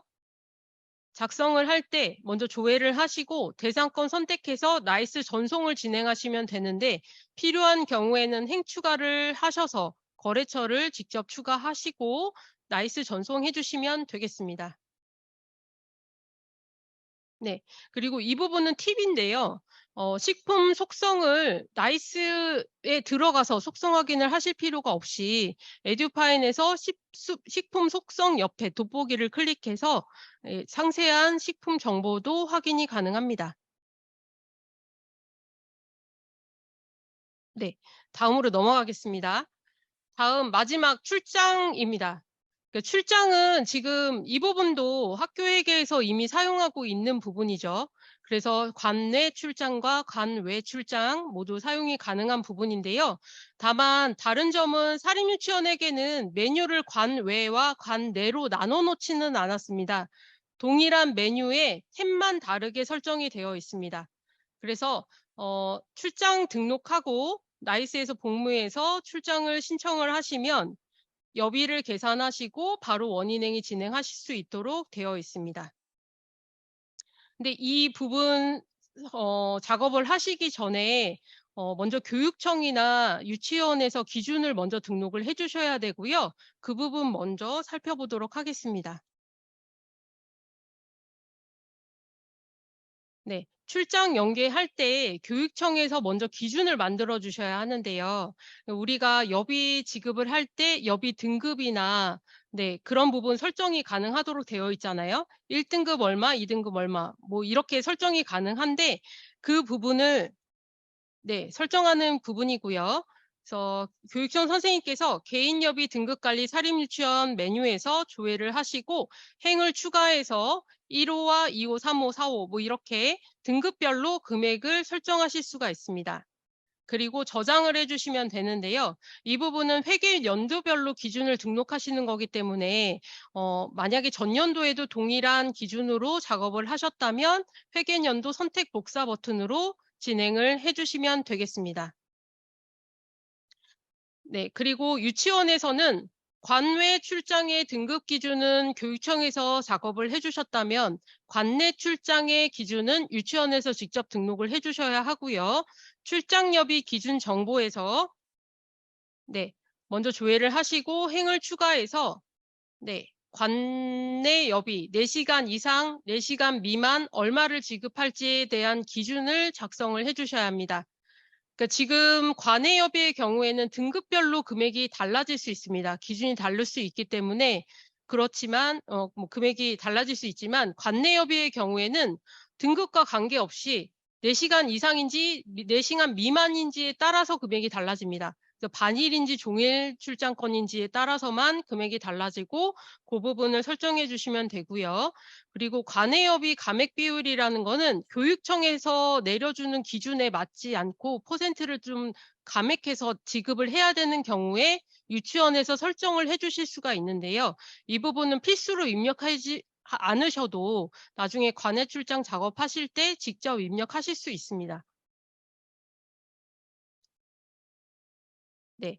먼저 관외 출장 처리 방법부터 살펴보겠습니다. 출장 연계 목록에 보시면 네, 관외 탭과 관내 탭이 네, 탭으로 나눠져 있습니다. 그러니까 메뉴는 동일한 메뉴지만 탭으로 나눠져 있으니까 그 부분 탭 구분해서 잘 보시면 될 것 같고요. 먼저 조회를 하시고 관외 탭에서 대상권을 선택한 다음에 접수를 진행하셔야 합니다. 관내든 관외든 항상 접수를 먼저 진행을 하셔야 하고 에듀파인에서 접수된 이후에는 나이스에서 기결 취소가 되지 않습니다. 네, 기결 취소를 원하는 경우에는 접수 취소를 진행을 해 주셔야 합니다. 그래서 나이스에서 다시 수정을 해 주시고 연계를 해 주시기 바랍니다.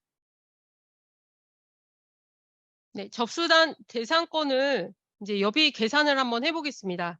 이 건은 여비 개별 등록으로 진행하는 방법이 있고 일괄로 적용하는 방법이 있습니다. 근데 만약에 하나의 출장건에 출장자가 여러 명이고 출장자별로 여비 등급이 다를 경우에는 개별 등록을 진행을 해 주셔야 합니다. 그래서 대상권을 선택한 다음에 여비 관리 버튼을 클릭을 하시고요. 팝업창에 상단에 보여지는 내용은 나이스에서 출장 신청할 때 그 내용이 자동으로 연계가 됩니다. 그리고 이 부분은 관용 차량을 사용한 경우에 일비 감액 적용을 클릭을 하실 수가 있는데요. 관용 차량 이용 여부 예인 경우에는 일비 감액 적용 시에 일비가 50% 감액된 금액으로 계산이 됩니다. 네, 그리고 출장자 정보에서 여비 등급을 설정합니다. 이 여비 등급 설정할 때 화살표를 내렸는데 등급 정보가 없다면 교육청에서 아까 개인별 여비 등급 관리에서 기준을 만들어주지 않은 경우일 수 있기 때문에 교육청에 확인을 해주시기 바랍니다. 네, 그리고 여비 등급을 등록을 하면 자동으로 출장비 상세 내역이 등록됩니다. 기준별 금액에 맞게끔 들어가게 되고요. 네, 만약에 감액이 필요한 경우라면 감액률을 직접 넣어서 감액 적응을 하실 수도 있습니다. 그리고 교통비 계산을 어려워하시는 부분이 있어서 만들어준 참고적인 탭인데요. 교통비 계산의 연비 정보를 클릭을 하면 다음과 같은 팝업창이 나옵니다. 지금 차량별로 연비가 다를 수 있기 때문에 차량에 맞도록 연비를 넣고 저장을 해주시면 됩니다. 여긴 직접 입력 가능한 화면입니다.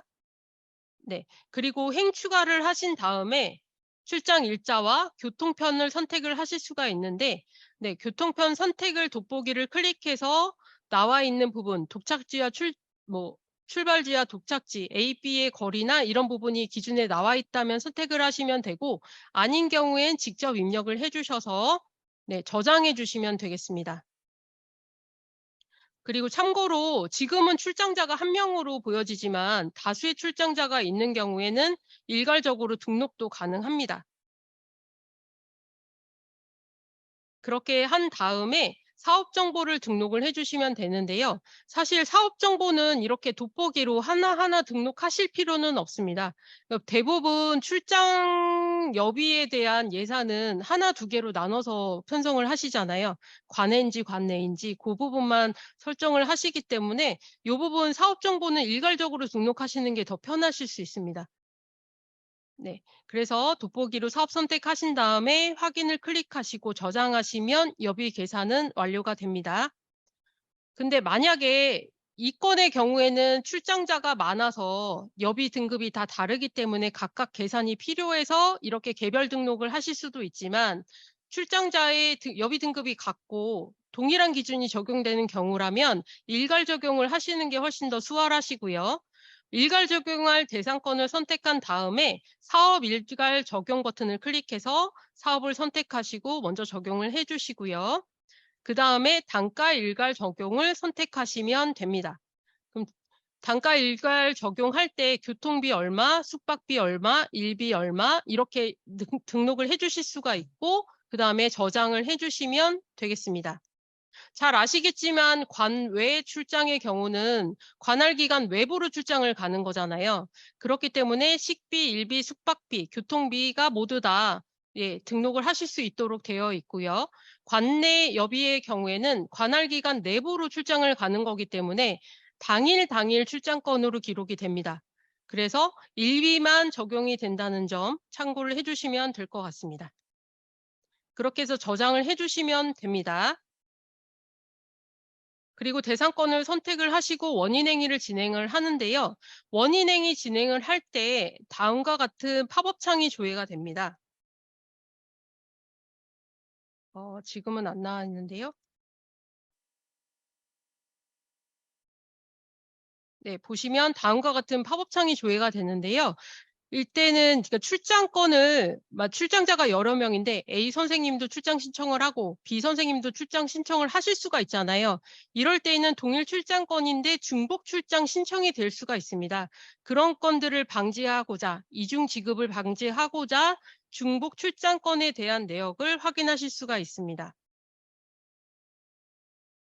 그리고 기결 취소된 내역도 확인이 가능합니다.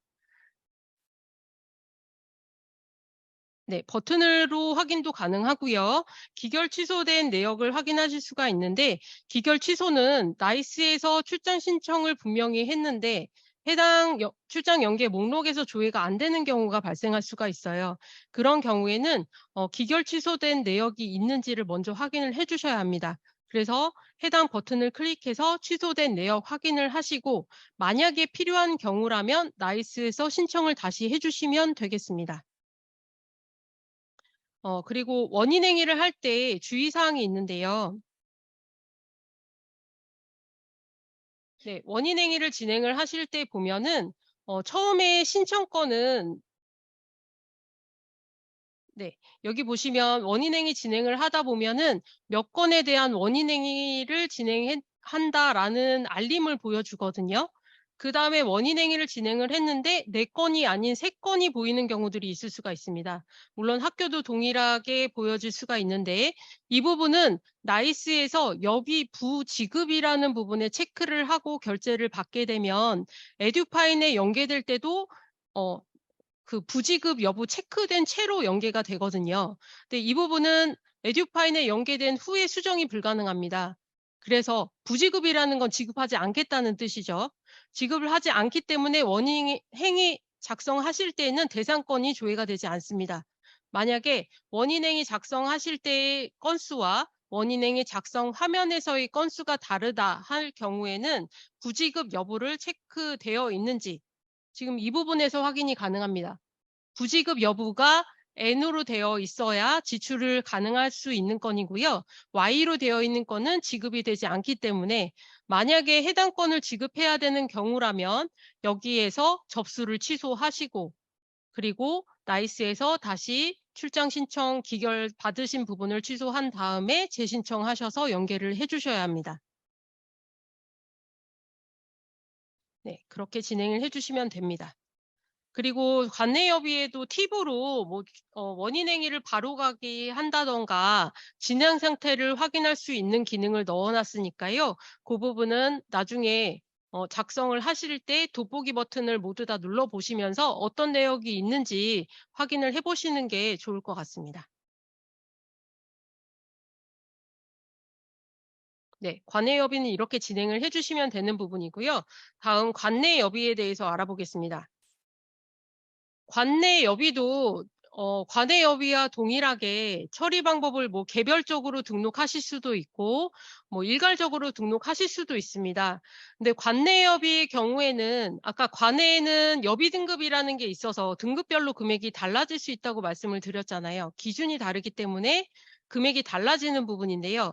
관내 여비는 여비 등급과 관계없이 4시간 미만이냐 이상이냐에 따라서 금액이 달라지기 때문에 굳이 개별 등록하실 필요는 없습니다. 그냥 일괄적으로 등록하시는 게 훨씬 더 수월하고요. 그래도 알고는 있어야겠죠. 어떻게 처리를 하는지.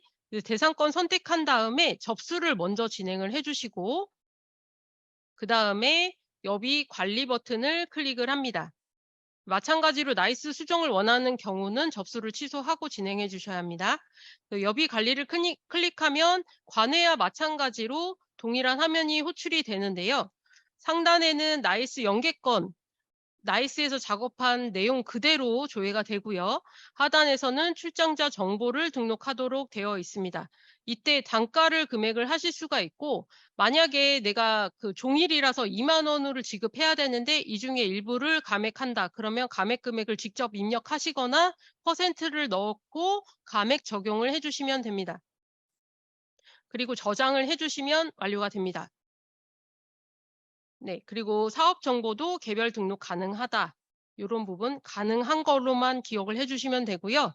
굳이 이렇게 하나하나 일일이 하실 필요 없고요. 전체 체크한 다음에 사업 일괄 적용으로 사업도 일괄적으로 적용을 하시고 네. 그다음에 단가도 전체 체크하시고 단가 일괄 적용 버튼을 클릭해서 기준만 넣어 주시면 됩니다. 종일 얼마, 반일 얼마만 넣고 저장하시면 자동으로 금액은 신청 일시 기준으로 4시간 이상인지 미만인지에 따라서 자동으로 금액이 적용된다라고 기억을 해 주시면 되겠습니다. 그리고 원인행위 하는 방법도 동일하고요. 관해와 마찬가지로 여비 부지급 여부 체크를 먼저 해 주셔야 됩니다. 여비 부지급인 경우에는 원인행위에서 대상권이 빠져서 조회가 된다는 점 네, 참고를 해 주시기 바랍니다. 그래서 건수 맞는지 확인하시고 원인행위를 진행을 해 주시면 되겠습니다. 그리고 원인행위 번호 옆에 돋보기 클릭하면 작성하던 원인행위로 이동이 된다. 그리고 진행 상태에 원인행위 진행 저장인지 뭐 그런 부분 확인이 가능하고 돋보기 버튼을 클릭하면 진행 상태 팝업 창을 보실 수가 있다. 그런 부분이고요. 원인행위 작성할 때 동일하게 여기에도 중복 출장권에 대한 부분이 조회가 됩니다. 근데 관내의 경우에는 아주 특이하게 중복 출장이 정말 필요한 경우가 있더라고요. 그래서 뭐 오전에는 A 유치원에 뭐 파견을 가거나 오후에는 B 유치원으로 파견을 가거나 하는 경우들도 있기 때문에 진짜 중복이 맞는지를 확인하시고 처리를 해 주시면 되겠습니다. 네. 그리고 기결 취소된 내역도 확인하실 수 있다. 네. 그렇게 참고를 해 주시면 되겠습니다.